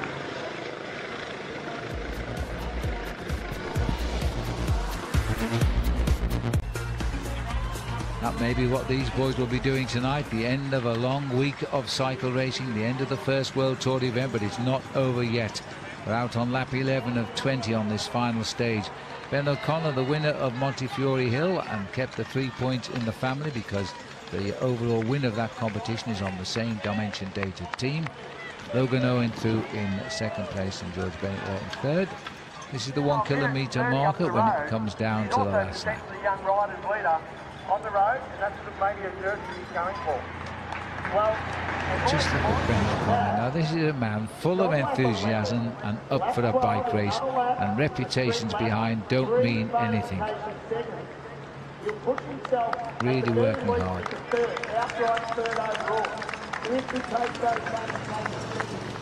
Well, it's a tough call, but I predict they are going to get caught because there's so many big, powerful teams that have got sprinters on board. I'm thinking about Quick Step Floors, Lotto Soudal, and of course Mitchelton Scott. They will want to pull this all back down towards the end because they'd like to get Caleb Ewan his second stage victory in this week of racing. And of course, also in the front of their mind will be Daryl Impey in Oka. And I was speaking to Matt White just before the start, and he said, well, of course, the safest place for Impey is right near the front. So he's actually going to pull the sprint for Caleb Ewan. And between him finishing his job, about 200 metres to go, and the line, should be impossible for him to lose any time, especially to Richie Port, who I'd expect to be further behind. So they're using Impey in the sprint train. They're quite comfortable going in with just 0 seconds difference between the two. And Impey is just going to do his job for the team and try and launch Caleb Ewan to a 3rd in a row here on the Adelaide City Circuit. Yes, as long as Daryl Impey doesn't finish further back, if Port won the stage, which I don't think he will, then Daryl Impey, if he finishes further back than the 103rd, he will lose the race. I think technically it's possible, realistically, no chance. It's a good sprint here at the end, isn't it, Robbie? Because you've won on this circuit before. You have to really bide your time because it's a long, straight approach to the finishing line, and sometimes less experienced sprinters can be a little bit too nervous and make the attack too far from the finish line and give the advantage to a guy like Peter Sagan, who whips around in the slipstream. You can. It is very easy to go too early because you can see the finish from a long way out. It's very tempting. And that rise up to the finish line, it doesn't look like much on television, but it's about 2%. It really drags up. And you go too early, you are really going to know about it. And you can falter just before the line and get pipped. And I've done that too. Sorry, I was just having bad memories as I was just explaining that situation. Well, this is the Canadian rider on the front for FDJ, Antoine Duchesne. He's trying to ride across the gap to those two leaders who are now almost a minute and a half ahead of the peloton, which currently seems to switch off for a fraction.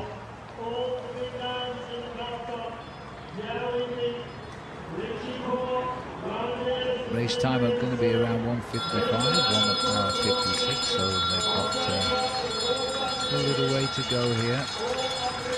Ignore the bells, the support bells. Let's see 9 laps to go.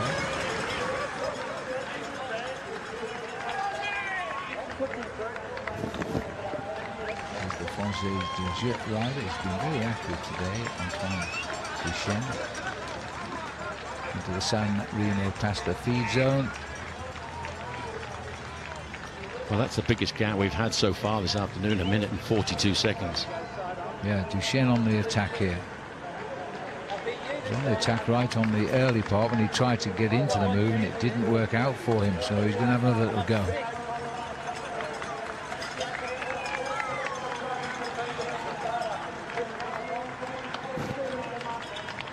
You can also see a lot of riders, because of the short stage we're looking at here, just 90 kilometres or 2 hours of racing. Most of the riders have opted for a one-piece aerodynamic skin suit.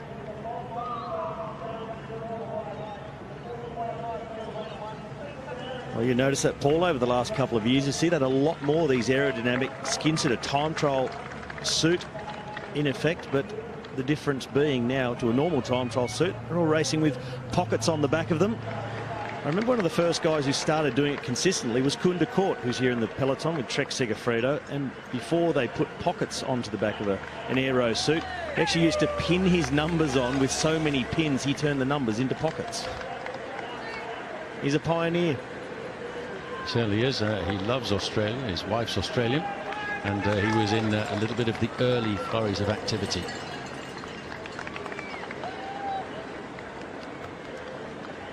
Tour de France rider of a couple of seasons ago, Antoine Duchesne, just the one tour for him so far. He did finish it quite a way down with his team. There's the two young leaders here. He's still dreaming of a place in the upcoming tours. Two youngsters on the attack, trying to show the big field how to do it. 1:42, they've earned the gap. Meanwhile, back in the CBD of Adelaide, we're just pedaling up towards the hotel where they all stay, and then we're round the top and back on the chase. This is Duchesne here. Well, it's one of those things that I've never really thought it was a good idea to try and ride across a 1:42 gap. You find yourself, you're excited to make the move and get into the gap between the group and the main field, but then it's no man's land. Well, Paul, it wasn't a good idea in your day, it wasn't a good idea in my day, and I don't think a whole lot has changed to today. Well, thinking long-term, perhaps, getting some fitness into those legs, because this is the opening of the World Tour season. This is the first event. Duchesne has nothing to lose and certainly nothing to gain by the move, except fitness.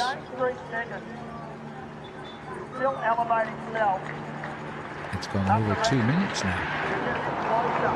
These boys will be getting confidence if it keeps this up. Well, this is one of the biggest gaps we've ever seen on this final stage, over 2 minutes. We might be harking back to the days of David McKenzie, our course announcer, when he won from a break, came in solo. Yeah, that was a really superb move by David McKenzie. I guess that was back in 2001. Mm-hmm. He came off that bottom bend off the bridge there. Slightly different course. I don't really believe in it, though. I think this will go so quickly when they do start to chase that these two young riders will get quite a shock. There's the tail end of the peloton. The cars following. They're going the other way. These boys are now getting downtown across the bridge, heading up towards Montefiore very shortly. O'Connor, who reached Logan Owen in a good chase, certainly feeling frisky today. He was in an earlier move as well. 400 watts coming out of him. Being shown 8 laps to go. Really starting to get quite grippy when you're tickling the 400 watt mark, isn't it? So 435 watts, that is an incredible output, and they are just tapping out that rhythm. So like I said, they're young riders, but they're certainly not weaker riders. Remember, 2 against a big bunch, and there are plenty of guys back in the peloton that can also put out those sort of numbers, and then swapping turns with each other much more frequently, driving that speed up. Now, I think if it's I think it has to be a fast chase now. Of course it does. I think that will suit someone like Peter Sagan, who's got that big engine. You know, he gets in the hills. That's why he survives. He's got that big engine. And I think a fast, hard chase might suit him a bit better and give him a bigger chance to win this stage. Duchesne is absolutely in no man's land now. The gap is 2:05, but that's the main peloton. This rider's probably only about 20 seconds in front of the pack.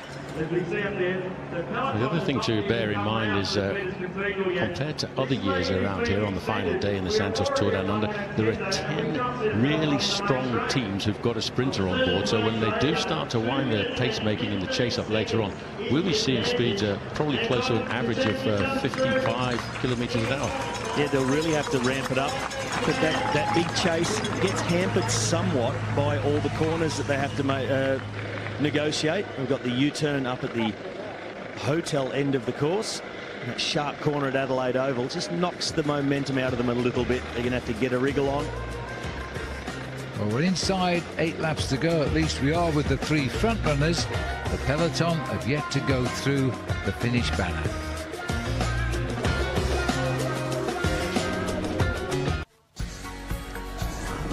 Up the freeway from Adelaide is the Monarto Open Plains Zoo. It has the largest giraffe herd in Australia. You can get it within a whisker of the southern white rhinos, and you can see lions at play. Or for something a little closer to home, spend time at the Adelaide Zoo getting to know the cheeky monkeys. And Wang Wang and Funi, the first giant pandas to have ever lived permanently in the southern hemisphere. Boy, he was enjoying that bit of bamboo, wasn't he?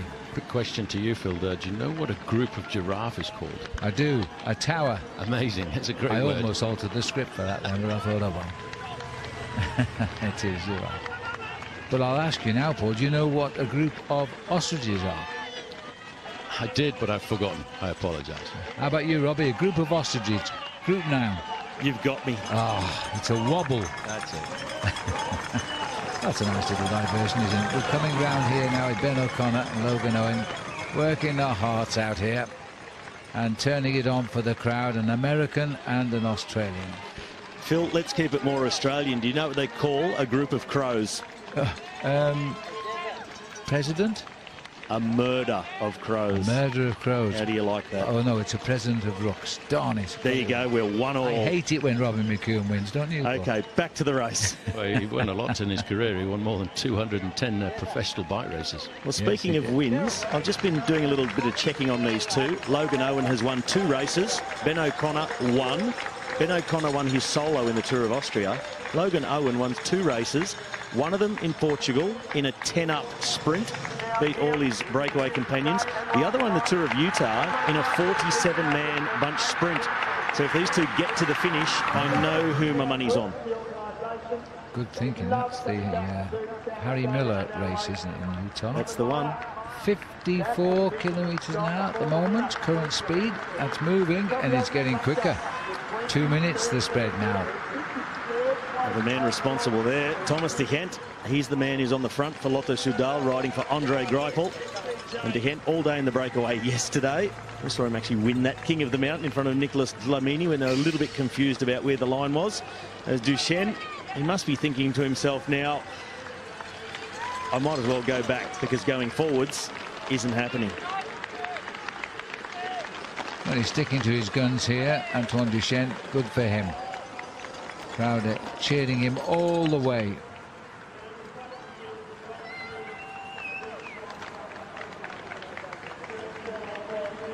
A couple of Grand Tours under those wheels, the Grand Tours being the 3-week races, France, Italy and Spain.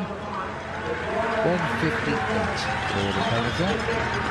You see it's the Mitchelton Scots team of the overall leader, Daryl Impey, and of course of Caleb Ewan, who've decided now's the time to come to the front of this race and take the responsibility and try and eat into that advantage, which is still tickling the 2-minute mark. Well, they only took off 20 seconds, but they are obviously limiting the move there. On lap 14 of 20.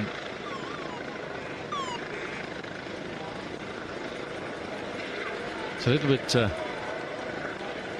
breaks down the morale a bit on a circuit like this when you can look across and see that the main field is starting to chase you down. I think that's the difficult thing psychologically about racing on a circuit like this.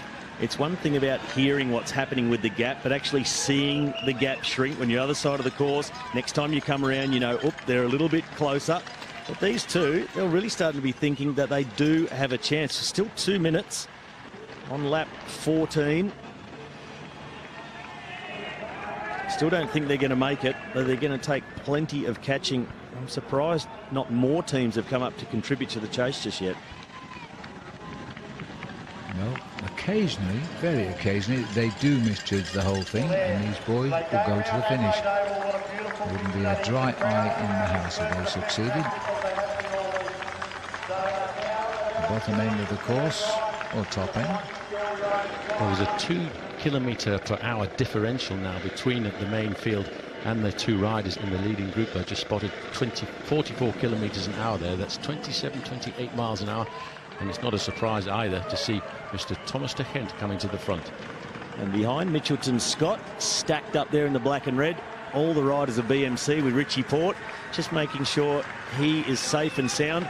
And you see it there, the leader of the race, Daryl Impey in Oka, and behind him, Caleb Ewan, the protected man for the stage. And Impey set to be the sprint lead-out provider for Caleb Ewan today.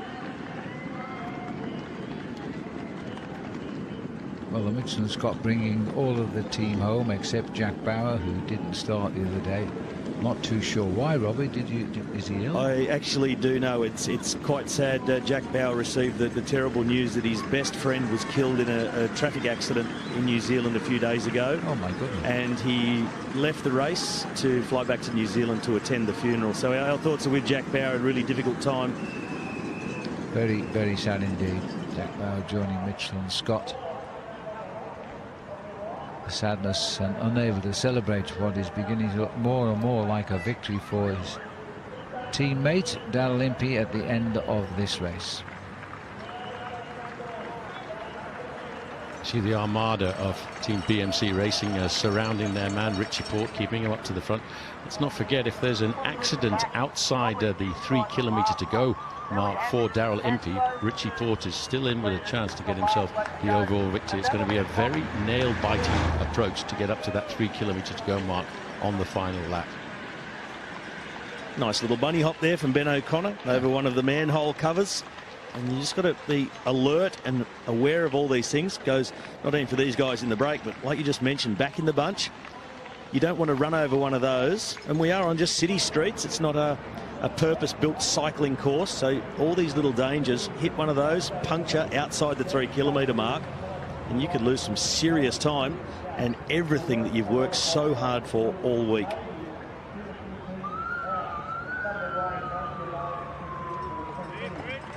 Well, they've certainly stretched their legs and are not coming to the end of this opening World Tour race anything but with their tails up for the season that lies ahead. Two young men on World Tour teams. 6 laps to go this time through. Last time they had a lead of 75 seconds over on Antoine Duchesne, and just on 2 minutes on the field. Well, that's about 23 kilometres to go to the finish, or 14 miles of racing, and it shouldn't take them really very much more than half an hour. Well, we'll be able to see lap by lap, because if you break it down, the peloton need to bring back 20 seconds per lap, every lap till on the finish line, and would mean they just catch them in the sprint. I think just inside that 2-minute mark, so something at 18, 19 seconds per lap they need to bring back.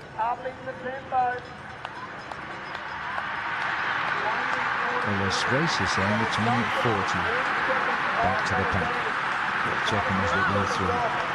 Just looking at the heart rate there of Elia Viviani, up around 170 beats a minute. That's because they've just gone over the climb, but that's an indication just how... I mean, it looks so easy when we're sitting here in an air-conditioned commentary box, but when you get information like that from out on the course, that's pretty hard for Viviani, 174. It is. The pressure is on at the front of the field, and they hit Montefiore Hill. And even if you've been sitting in the middle of the peloton, you really need to get on the pedals just almost as hard as the guy setting the pace on the front, and that really spikes the heart rate. You'll be just sitting back, cruising in the wheels, let that heart rate come back down, save everything for that last lap. Duchesne looking forwards, looking backwards, and thinking to himself, what have I done?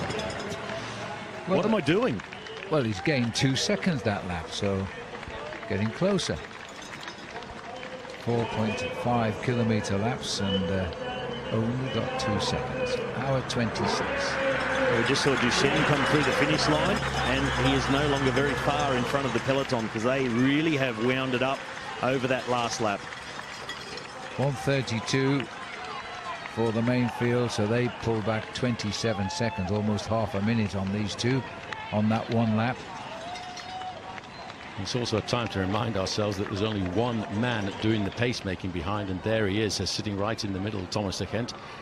They're obviously trying to set this up for Andre Greipel this afternoon, and it could go down to the team that has the best organised lead-out train. Now, I've got to cut in and say I've got to give some credit there as we look at the lucky number 13 or 33. Sorry, I thought it was a 13 for a second, but the red number, most aggressive yesterday, Thomas de Kent. Yep. But he's not the only man doing it, because I promised I'd give this man, Damien Howson, a shout out today, and he's also doing the work on the front. He said after last year, I'm making sure when I'm riding near the front of the peloton that I'm not saying too much, because we overheard him saying something last year. Remember, he was chasing Jack Barron. He said he must be sitting behind the motorbike because I can't catch him. He said, I'm going to keep quiet, but I'm going to ride, so just give me a good mention this time. There you go, Damo, you're doing a good job.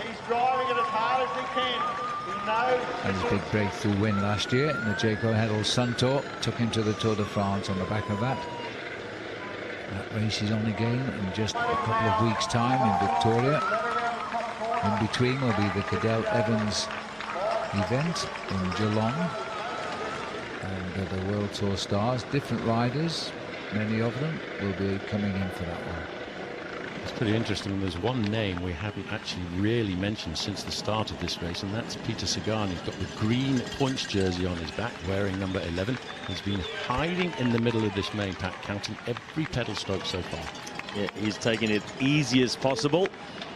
But, his team, they'll be launching him up there, and we've just seen him freestyling it, not trying to really do a team lead out. As you see, the gap dropped below a minute and a half now. But Peter Sagan, he was pretty relaxed at the start line. He said, of course, I like to hold the green jersey. I'm just going to try and win the stage. He has a 9-point buffer over Caleb Ewan in that green jersey competition. So if he finishes just within 5 or 6 places of him, he will hold that green jersey. But he's more interested in just winning.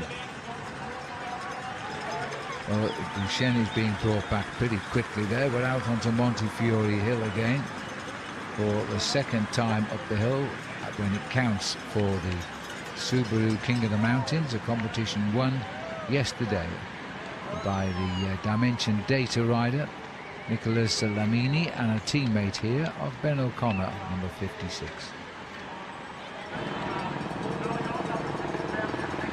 Ben got the previous climb and the points, kept them in the family, and he'll probably go for these as well. I think now Duchenne is about 10 seconds in front of the peloton, that's all.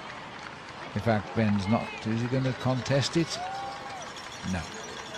Just going to share everything that's out here, these two. They probably don't believe now they're going to stay in front. They've seen that time gap drop by 40 seconds over the last lap and a half. They're making sure they both get a little something. Both got a King of the Mountain. Again, that massive wattage being put out there, about 458 watts. Now, when you go for a gentle bike ride at home, a nice, comfortable bike ride, what is your wattage reading? If you're riding along at around 30 kilometres an hour, not into a headwind, not with a particularly strong tailwind, but you'd be sitting around 200 watts to ride at about 30 kilometres an hour. And for a pro who's training, that's fairly comfortable. And then you see in the races for hour upon hour, these guys will sit above 300 watts. Well, the big bronzed legs there of Antoine Duchenne and all of his wattage output hasn't helped at all, because on Montefiore Hill he's come back to the field, leaving just 2 riders ahead, minute 20 in front. Daryl Impey in the Oka jersey, currently riding about 30 kilometres now. That's 18 miles an hour average speed, but that's because they're just getting to the summit of Montefiore. Yeah, so they're over the top of the hill yet again. Now they've only got to worry about 2 riders before it comes down to the big sprint for home.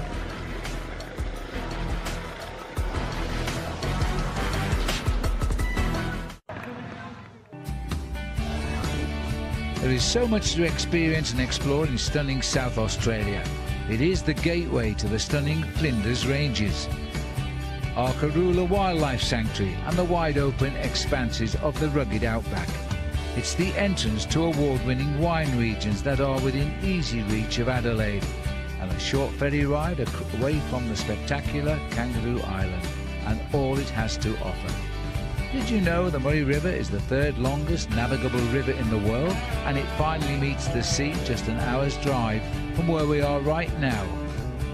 One of the best things about South Australia, it hosts the Santos Tour Down Under, and I have to say it does a fantastic job. Well, the boys have entertained again for the 20th year, and a little move here, and this is coming from Logan Owen, and there's no reaction from Ben O'Connor.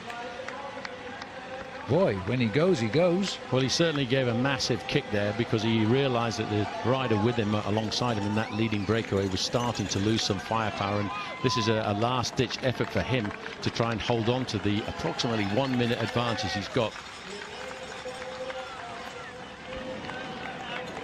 Well, he's probably sensed that Ben O'Connor is not too interested now. Job's all done. The mountains are behind him for his teammate, and Logan Owen, who was on his own originally, and Ben O'Connor joined him, now gone back to the deja vu situation. 4.5 laps. It's a long call to stay away. About 16, 17 kilometres still to race. Gap is 1 minute. 16 kilometres at these sort of speeds, around about 21 minutes to cover the distance. And he's got a minute's advantage over the peloton. Who aren't too concerned just at this moment in time. Caleb Ewan, the man they hope delivers the sprint and wins this stage for a 3rd year in a row, is dancing on those pedals just behind his teammate, the ochre jersey of Darrell Impey. Yes, just a few moments ago I saw them chatting right along side by side, obviously just Caleb Ewan just explaining how he was feeling and whether or not he had the confidence to come out and get the victory for the team. His heart rate at the moment, though, Caleb Ewan, is 180 beats a minute as they pick up a fair amount of speed, about 60 kilometres an hour, 38 miles an hour, going down the descent to approach the 1 kilometre to go for the end of the circuit. Could well be, you know, it's pretty oppressive out there with the heat today. It's supposed to be cooling off next week. Well, it would, because the race is finished, but it's going back to be an extremely hot weekend next weekend again, climbing back into the 40s. Thomas Agent will only be thinking what it's like in Adelaide if he goes back home to Belgium, where I can guarantee it'll be about 5 degrees on a good day. Well, I'm just watching Caleb Ewan there. We saw his heart rate at 180 beats a minute over Montefiore Hill, but all the way down as much as possible, even onto this flat section till just a moment ago, freewheeling as much as possible.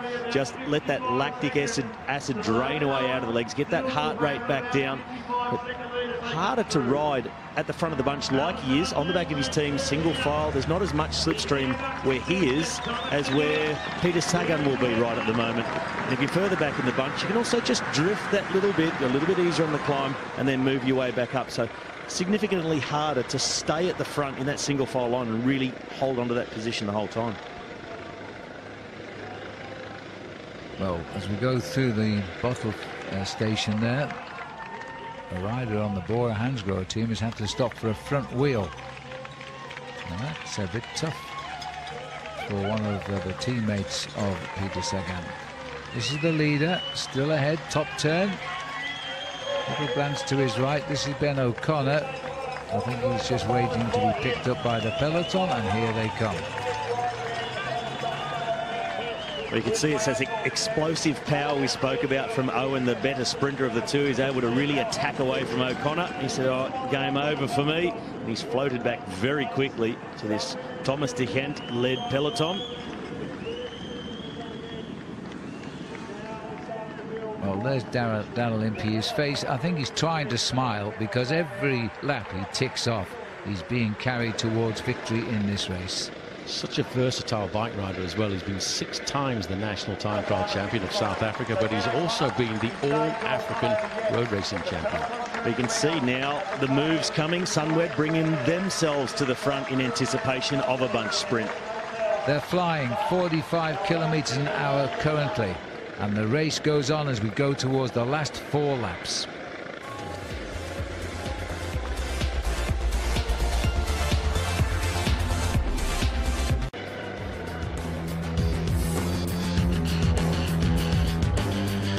Down for our helicopter at the peloton, the lone figure of Logan Owen, and here he is coming through, but they're not very far behind him now. It's not the bell for the last lap, it's just the bells of the supporters. but those legs are hurting, and he's not going to stay clear much longer as he sees 3 laps to go. And the main field have pretty much got them lined up. I'm just looking down the experience of the Lotto Soudal lead-out train.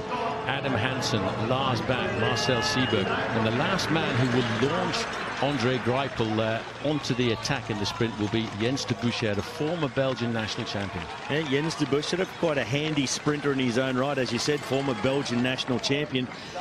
Been missing a little bit this week at the finishes, de Bouchard, but on this sort of circuit he should find himself in his element at 3 laps ago. And there's Peter Sagan on the left just a few moments ago, right at the back, and here he is left of picture in that green jersey. He just turns up.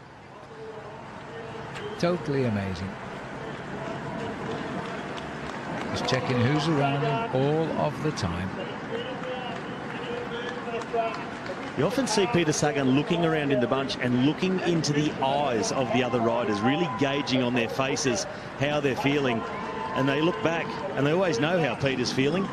Pretty good, thanks. He's just so strong, and his powers of recovery are simply amazing.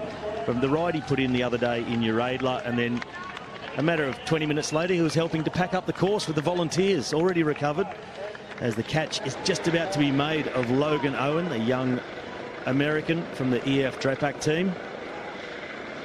Well, we're very lucky last night to have a chat with Peter Sagan at the Legends dinner, and the fact he was explaining that the only way he manages to get himself up through the mass of riders on the running towards the finish is sheer animal instinct.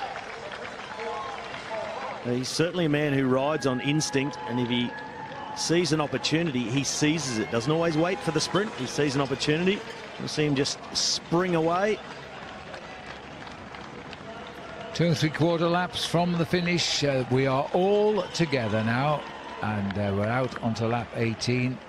So now the sprinters know they're going to have the day. Daryl Impey knows he's got to keep a close eye on Richie Porte should Porte decide to go for it, which would be unlikely. He's also going to make sure he avoids a fall in the last 3 kilometres of the race, because if he goes to count back, it would be counted back to the moment he crossed the line. Spotting the UAE team there, left of picture, they'll be riding for Simone Consoni.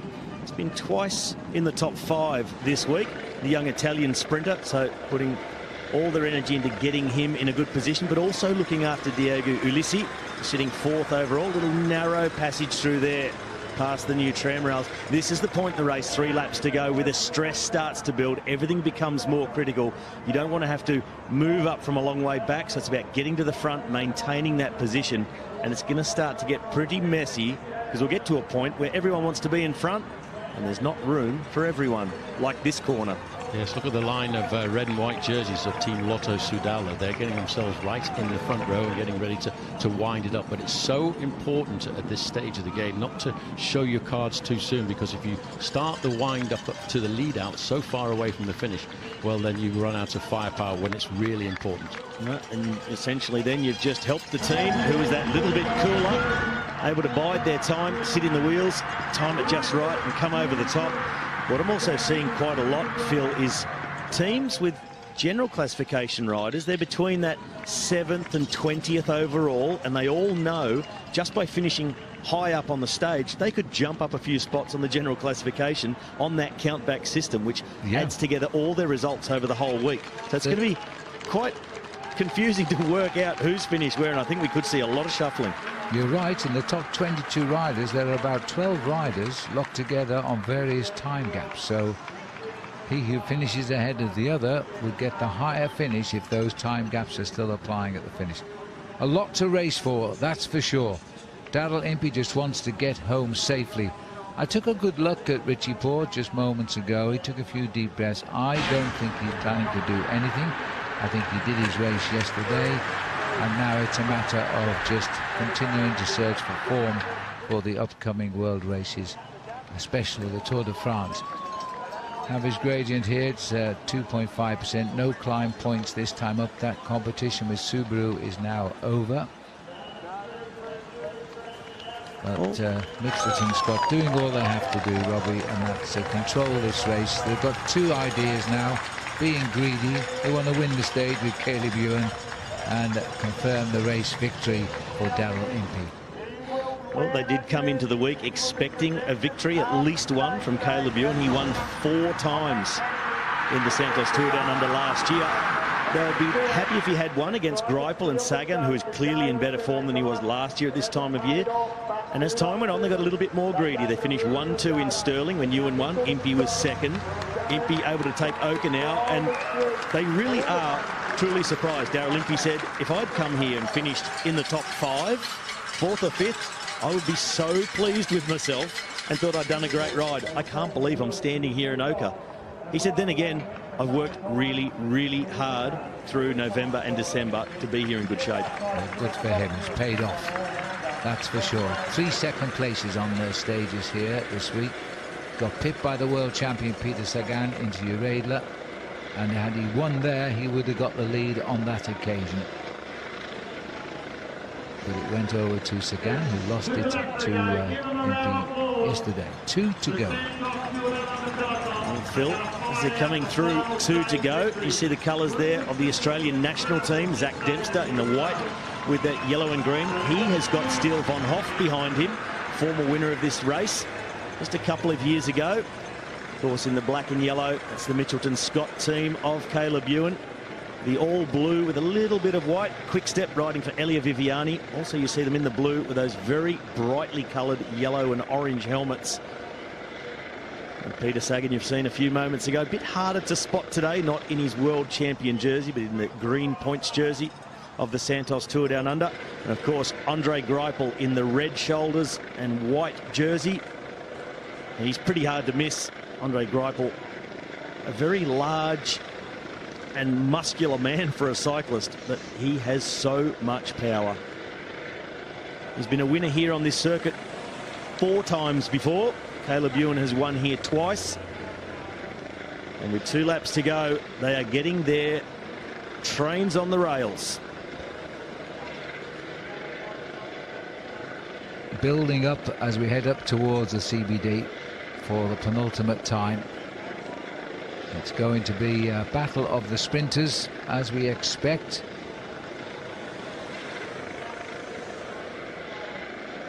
Average speed at 44. It's going to give us a good time. We'll be inside 2 hours for the distance again. As Robbie remarked, because of the new tram tracks which they're building here, it has to shorten the width of the road, lessen the width of the road, so they've got to be careful how they place the riders here. Those cones could become hazardous. Well, Phil, especially at the finish, that last couple of 100 metres, it's up to a metre and a half narrower than it was before. So when it was a very wide road, if you made a small mistake, you had a lot of room to move and kick out to the right. Now it's going to get a little bit more crowded in that sprint to the line. And the other thing to consider is the wind today, coming in from down at the beach. So it's going to be coming from the rider's right, blowing across to the left-hand side, so pushing them across to that left-hand barrier. So expect to see Impey try and pull the sprint, if they can maintain the front position, up the barriers and let Caleb Ewan slip up the inside. And they'll be hoping that nobody else can quite fit through that gap or doesn't dare fit through and have to go around the outside and into the wind and give Caleb Ewan an even better chance. It's now the Bahrain Merida team taking the front. I think Elia Viviani's having a cruise here. 10 watts. Freewheeling, hardly touching the pedals. That's exactly what you want as a sprinter at this point in the race. Save every little bit. If you don't have to pedal, don't. Not really impressive numbers, were they?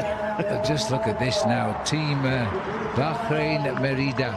They are the leading team in this race. They've ridden so well as a team, and they put the squad up front once again.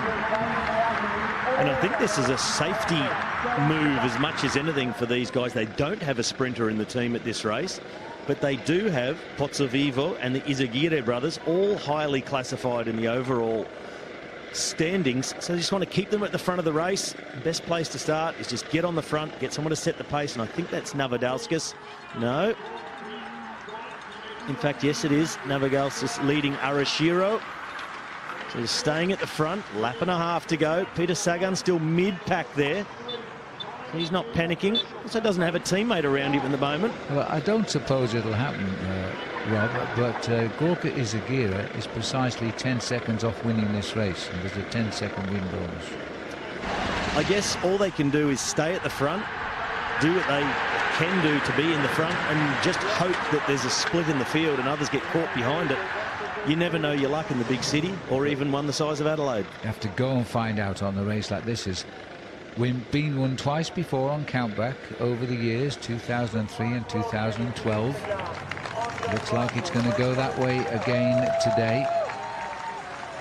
Over the top of Montefiore Hill as we swing round now, heading towards the straight up towards the finish. We'll hear the bell when we come back to the line. And another change coming at the front of the field now. Team Sunweb riding for Phil Bauhaus. He's been their sprinter all week. It'll be Nikias Arndt trying to lead him out. So we saw Sunweb get up towards the front before. They've now said this is the time we can go to the front. And they'll try and keep this all the way in because they'll be coming in to get the bell. You can feel the pressure on the riders here as they try to coax each other. They are absolutely fighting for position now, trying to hold what they've got and give away nothing. A lot of communication there amongst the guys of Sunweb. You see them talking to each other, setting up the order, getting the right running order. Who's going to do the big turn? Which guys are going to bring them onto the hill?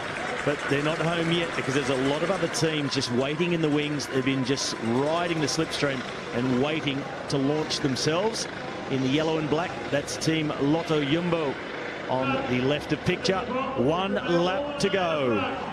Well, this is it. Eyes down. Quickstep are trying to put Viviani in position in the blue. There is the bell.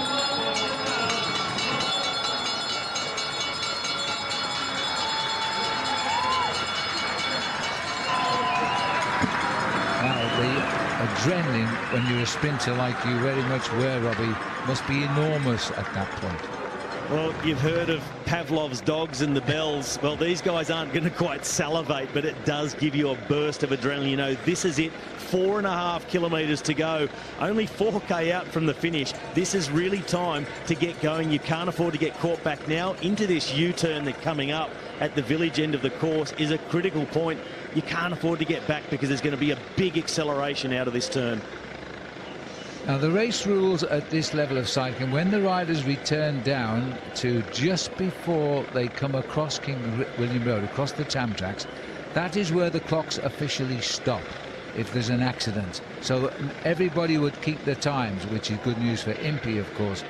But if you fall in those last 3 kilometres, you are given the position in which you cross the line. So if there is a countback on points, that will be quite serious, and Impey would need to be in the first 120 riders. Admittedly, there's only 125 riders left, so it's all in his favour just now. But the same applies to all these other riders who, of course, are fighting out for the lower. And Phil, you said it, there is a fall. Oh, my goodness me, and it's outside the 3 kilometres. And is that George Bennett? Yes, it is. George Bennett from Lotto Jumbo is down in the yellow and black. Skyboy down, is it? Well, I can't see the sky right, but, you know, they are outside of 3 kilometres, so their time is real. The clocks will continue. In fact, Phil, I think it might have been Dan Oliver, number 154, so a body double for George Bennett, so looking okay for Bennett. That's better news. Well, I'm sorry they about all look Dom, okay. but it's better news for George. It is. He looked okay, though. Now, the official 3 kilometre entry point is when we cross the crossroads just coming down. In fact, we're there now. And here's the battle, and Bora Hansgrohe now on the front for Peter Sagan. On the front of the peloton with 4 riders. Sagan tucked there in 4, just in front of an Astana rider. Still 2 riders up there from Lotto Jumbo battling on. That's Tom Leeser. He's, I think, bringing, in fact, George Bennett just into position, so he stays at the front. Caleb Ewan, he's tucked in there behind Daryl Impey, but Mitchelton Scott are down to just 2. Here's Hansen and Seberg, but where is Greipel? He's on the inside. Greipel, the big man that's gone round about 7 riders down now, just inside our cameras here. Daryl Impey is licking his lips as he came down there. He's got the sprinter on his back wheel, and this could be a situation where the leader and possible winner of this race is going to try and deliver his sprinter to the line as well. Just look at this. Manuel Borro looks across at the other riders. The other rider on the far side is Bernard Bono, I think it was. As they're switching now, they're fighting for every inch here. This is going to be a superb last lap. And here comes a move from Mitchelton Scott to get back together on the right-hand side. They really got split apart.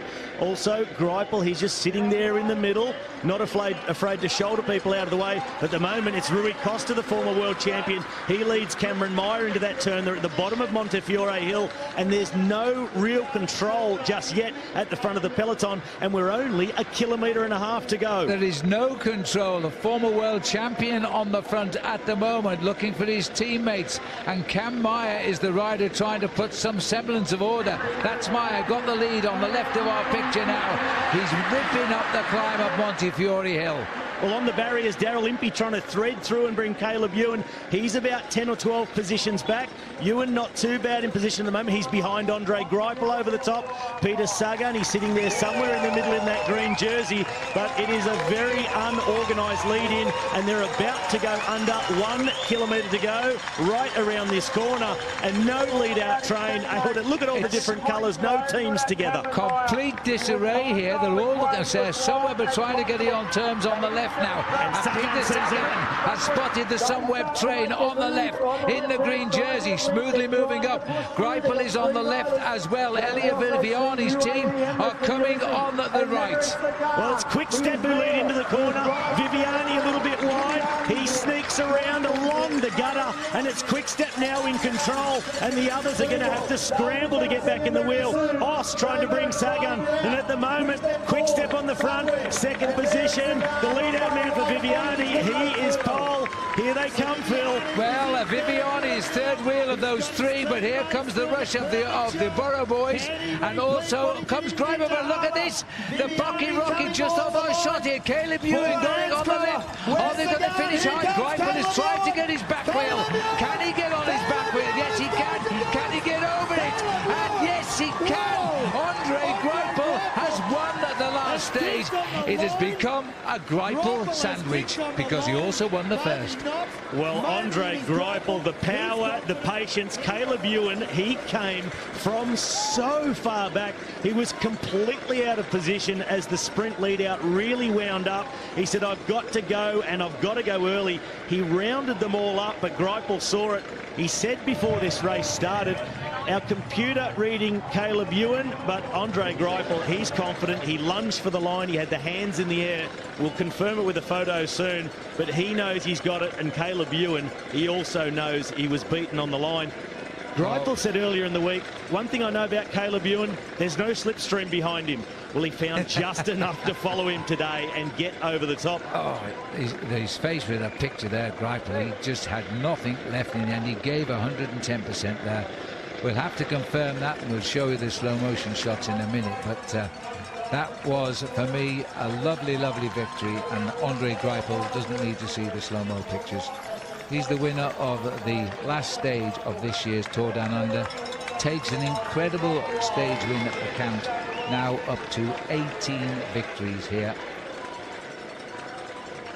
It was a very, very hectic sprint. It was never organised. They never got it together. The teams had to choose other teammates to chase. And a tremendous result. There is the winner, and let's not forget it, everyone. What a tremendous victory here by the South African rider, Daryl Impey.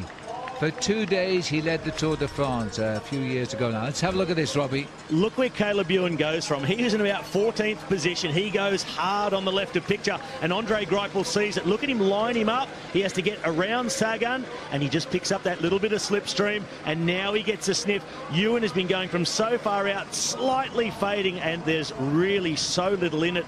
I think not more than about 6 or 8 centimetres on the line. On the right of picture, Elia Viviani and the Quick Step team, a great lead out, but he was stranded. Ewan came from the clouds, and we thought he'd got it. We thought he was going to get there, just fading in the last 10 or 15 metres. And Greipel, well, the record holder in this race, and there's the photo. It's a quarter of a wheel. 18 wins in the Santos Tour Down Under for Andre Greipel. And look at him flex his muscle. Yeah, Bonhaus taking the 4th place.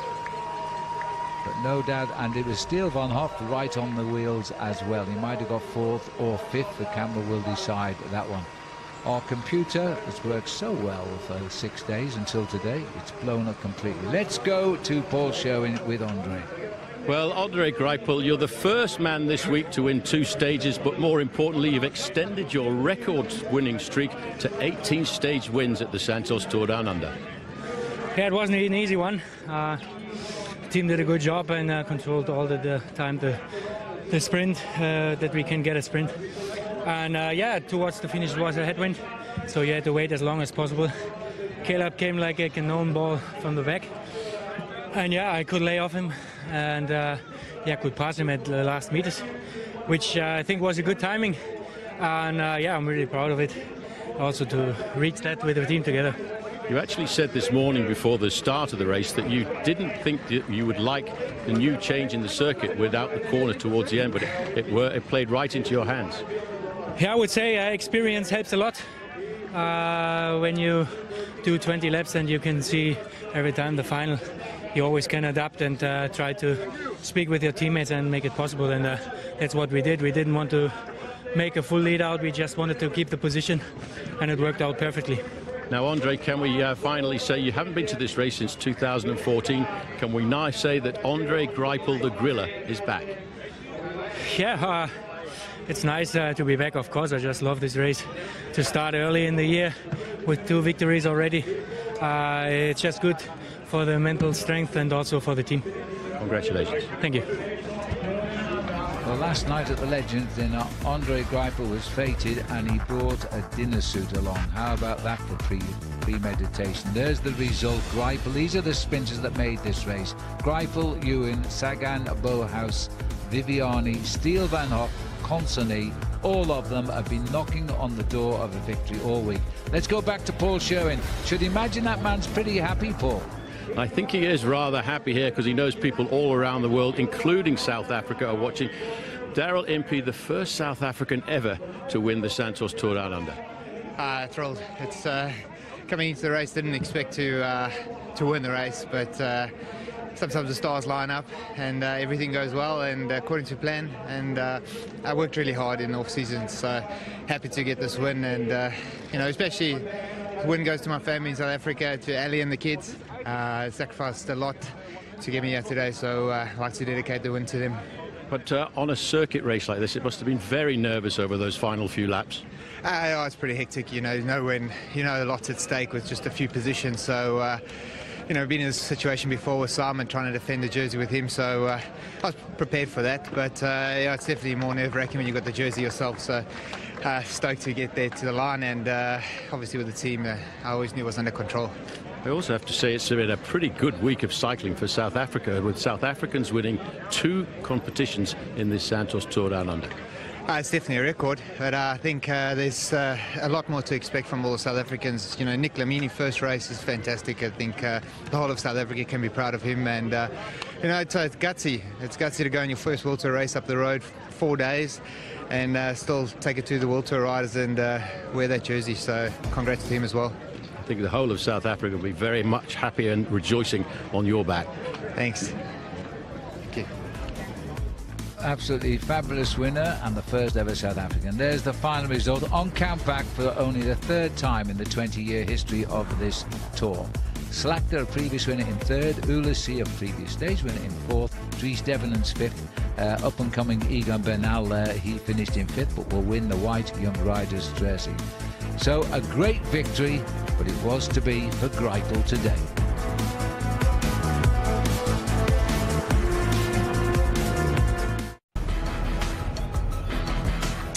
Welcome back, Channel 9's Wide World of Sports, and the final chapter has been posted. Andre Greipel, the gorilla, he did it in Lindau, he's done it in the city, and how happy is this man? Daryl Impey, of course, wins the Ochre jersey, and what an amazing achievement for a rider of his talent. He's helped so many of his teammates over the course of time, and he has won the Ochre jersey. Gentlemen, Jens, Robbie, Stuart, he's a happy fella. Oh, yes, and what a finish. What an awesome week it's been.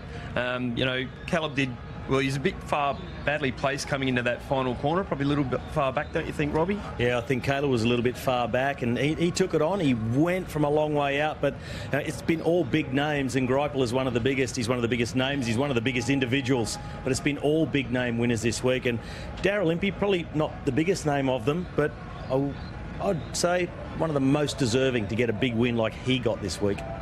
Yeah, so it's one of my old teammates, Darryl, and I've got to say, you know, he's one of the most, he sacrifices nearly every race for other people. He's one of the nicest guys in the peloton. So I've got to say a big shout out and congratulations to Darryl. And Jens, your thoughts? I agree to the boys. Fantastic win by Darryl Impey. He works hard every race all season long, mostly to help others to shine. Now it's his day in the spotlight, just a perfect happy end. And it was great to hear from people like Caleb Ewan and Delamini, who says he looks up to his countrymen, and so he has a real feel in the peloton, doesn't he? Darryl Yeah, Impey? he does. He's a great example.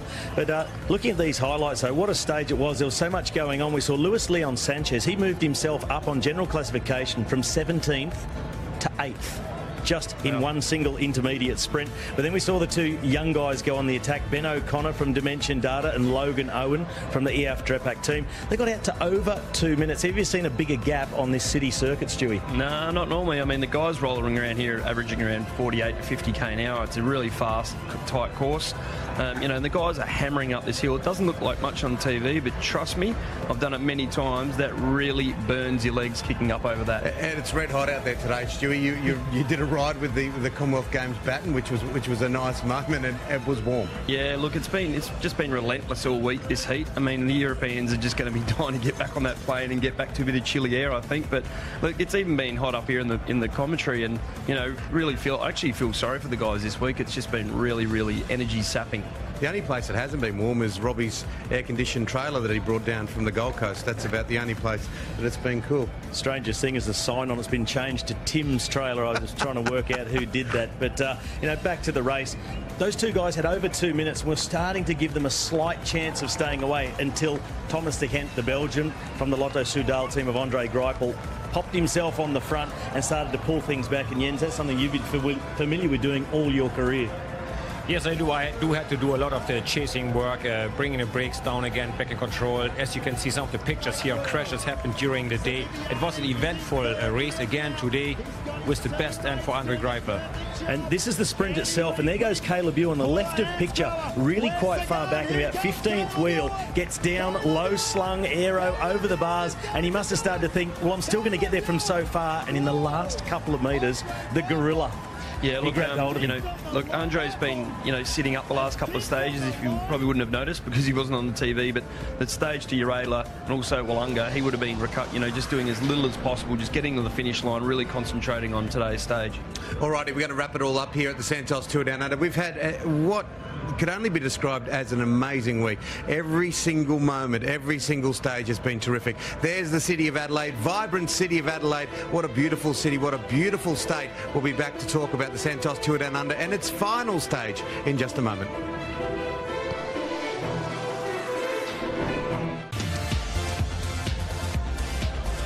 Great to have your company, Channel 9's Wide World of Sports, Adelaide and South Australia. We've mentioned it before, it's been a rolling postcard. There it is, the Darrenberg Cube, and what a spot that is. Just absolutely beautiful in McLaren Vale. They make great wine, and that's all around this beautiful state. But it's not just about wine, it's about everything. Go to the Eyre Peninsula and get your fishing rod out. There's so much you can do here. It's your home state, Rob, Stu. Yeah, absolutely. I mean, there is, you know, we're pretty lucky living down here. We've got the beaches, got the hills, got the wine region, everything we need. I'll come back and dive with the Sharks if someone wants to take me. I'll come with you. You know they'll go for me first. You love South Australia. It's like an adopted home for you away from here. And as an ambassador for the Santos Tour Down Under.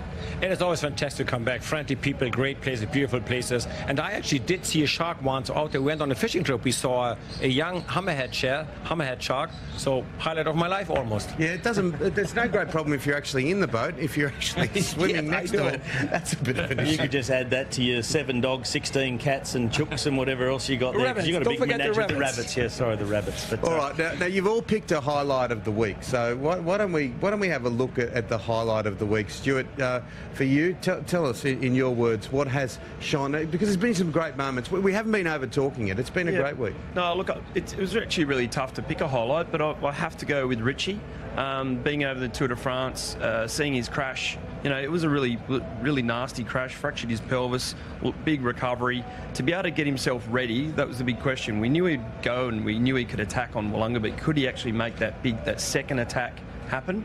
And he's done it. 5 Wollongas in a row. You know, hats off to Richie.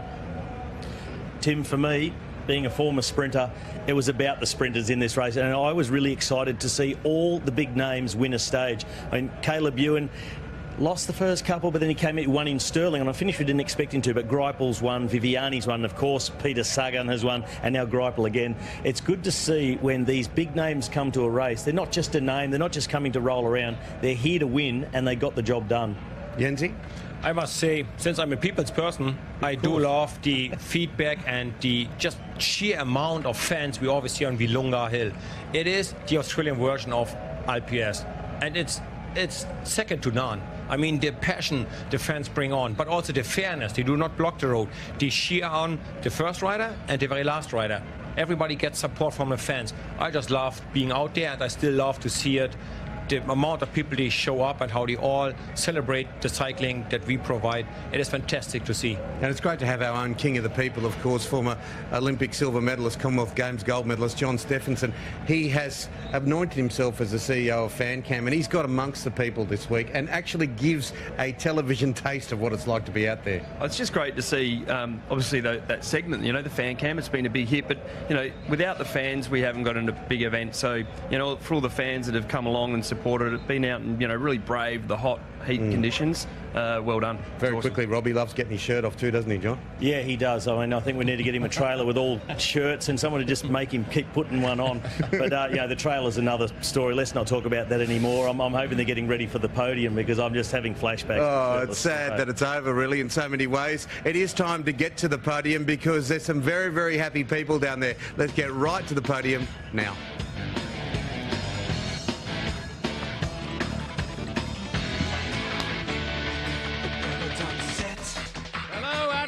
The starter waits. Welcome to the presentations of the 2018 Santos Tour Down Under, the final stage today, the Be Safe, Be Seen MAC Stage 6. And what a day it was, and what a week it's been here with a world-class field in a world-class race that is actually celebrating its 20th edition. Big round of applause for the Santos Tour Down Under, ladies and gentlemen. Please now welcome to the stage the Minister for Tourism, the Honourable Leon Bignell.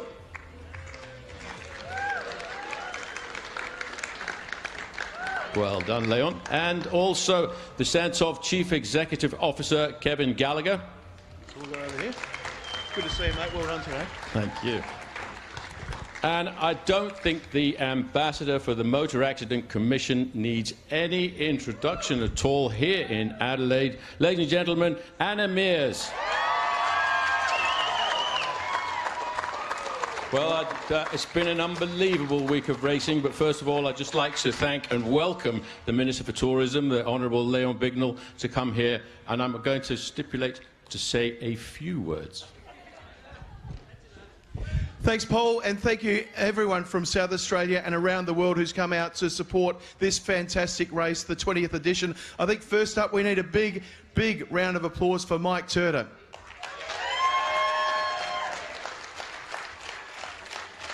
This race was Mike's dream, and 20 editions on, he's still out there running it and doing a magnificent job. Now, we had a lot of hot days out during this tour, the second worst conditions on record in the 20 editions, but 708,000 people lined the route over the 6 days. So well done to everyone who came out and supported the best riders in the world. A great finish today, and well done, Andre, on an amazing sprint. You've got a very special place in a lot of people's hearts here who follow the Santos Tour Down Under. And to Daryl, congratulations on an amazing effort. We love this race, and we've got David Lapatia here, who's the UCI president. We had a meeting with him and the Premier this morning, and he's guaranteed we got this race in Adelaide for as long as we want to have it. So thank you very much to the UCI. And we've put an extra $6 million in so we can continue to grow this fantastic race. And how good was the Women's Santos Tour Down Under this year? It went to 2.1. So it went up a grade to 2.1, and I was really pleased to announce at the Legends Night dinner last night that all of those who were place getters last week or won Queen of the Mountain or the Sprinters jersey or the overall classification, they're going to get a second cheque because we're going to pay the women the same as the men get.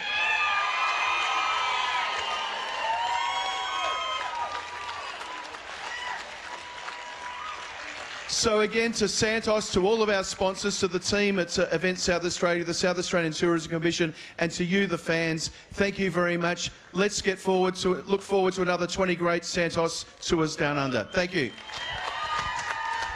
Thank you very much, Minister, and I think the whole of South Australia have got to be very proud with the event that we've had this year and the previous 19 editions.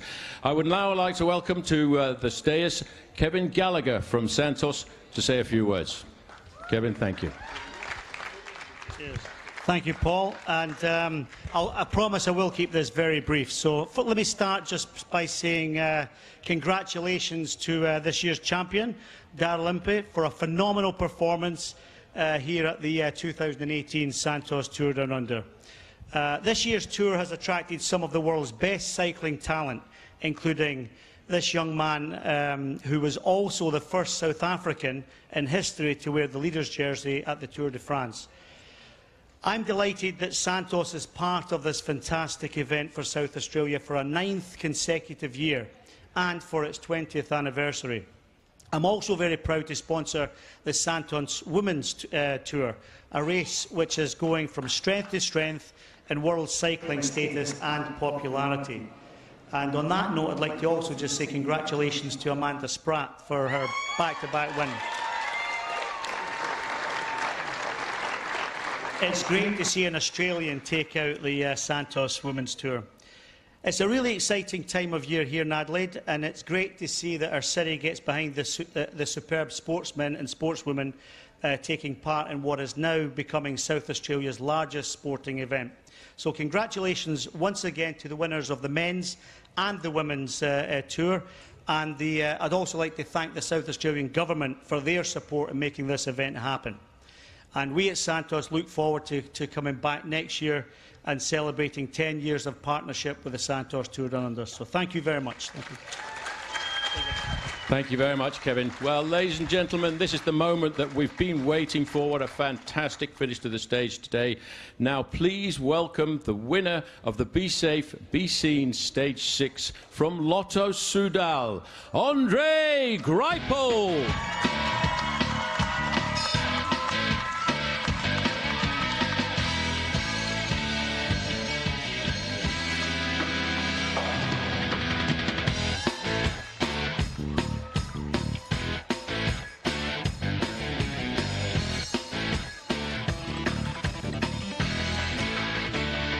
Ladies and gentlemen, Andre Greipel.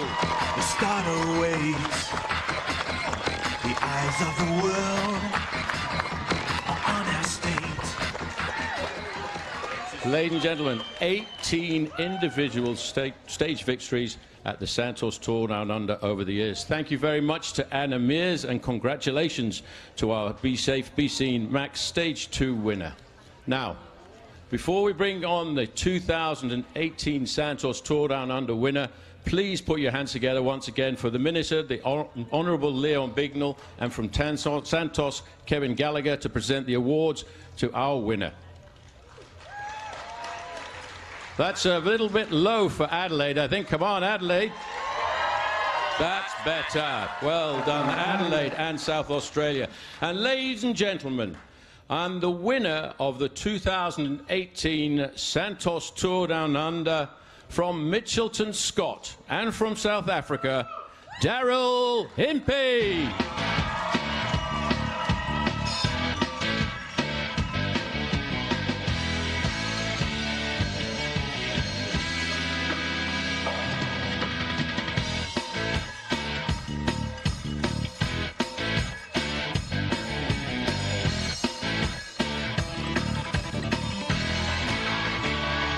gentlemen, your 2018 winner of the Santos Tour Down Under, Daryl Impey.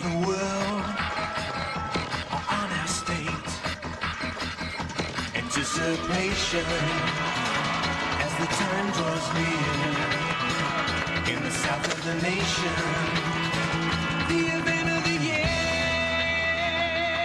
Here's a hope, the wheels never rest, machines of steel face the ultimate test.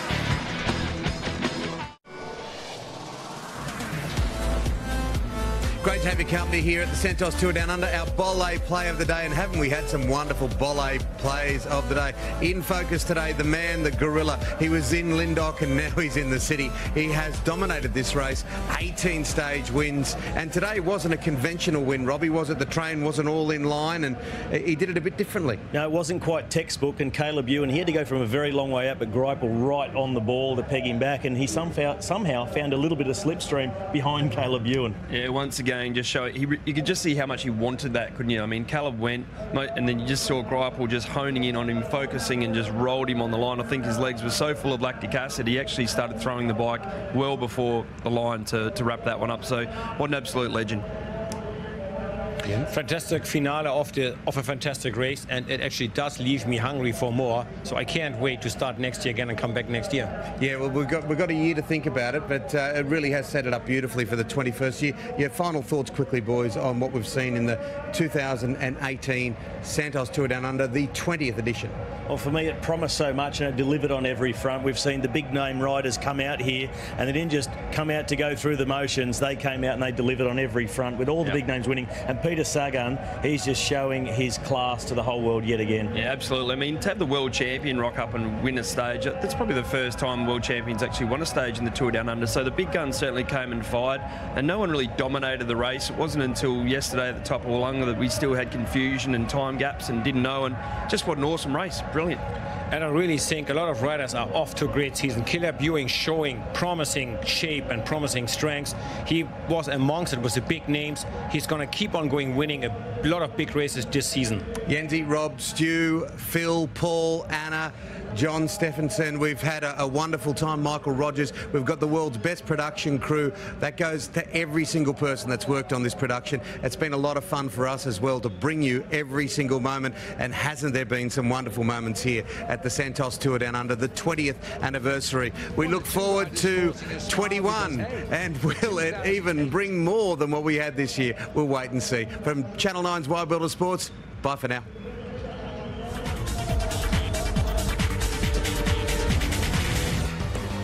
Viviani breaks for the line. Caleb Ewan is after him. Greipel through the middle. Greipel is coming. It's win number 17.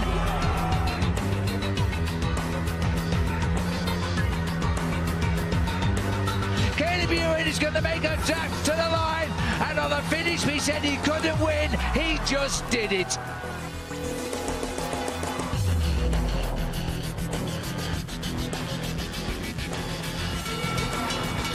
But an incredible rush here towards the line. He can hardly believe his luck.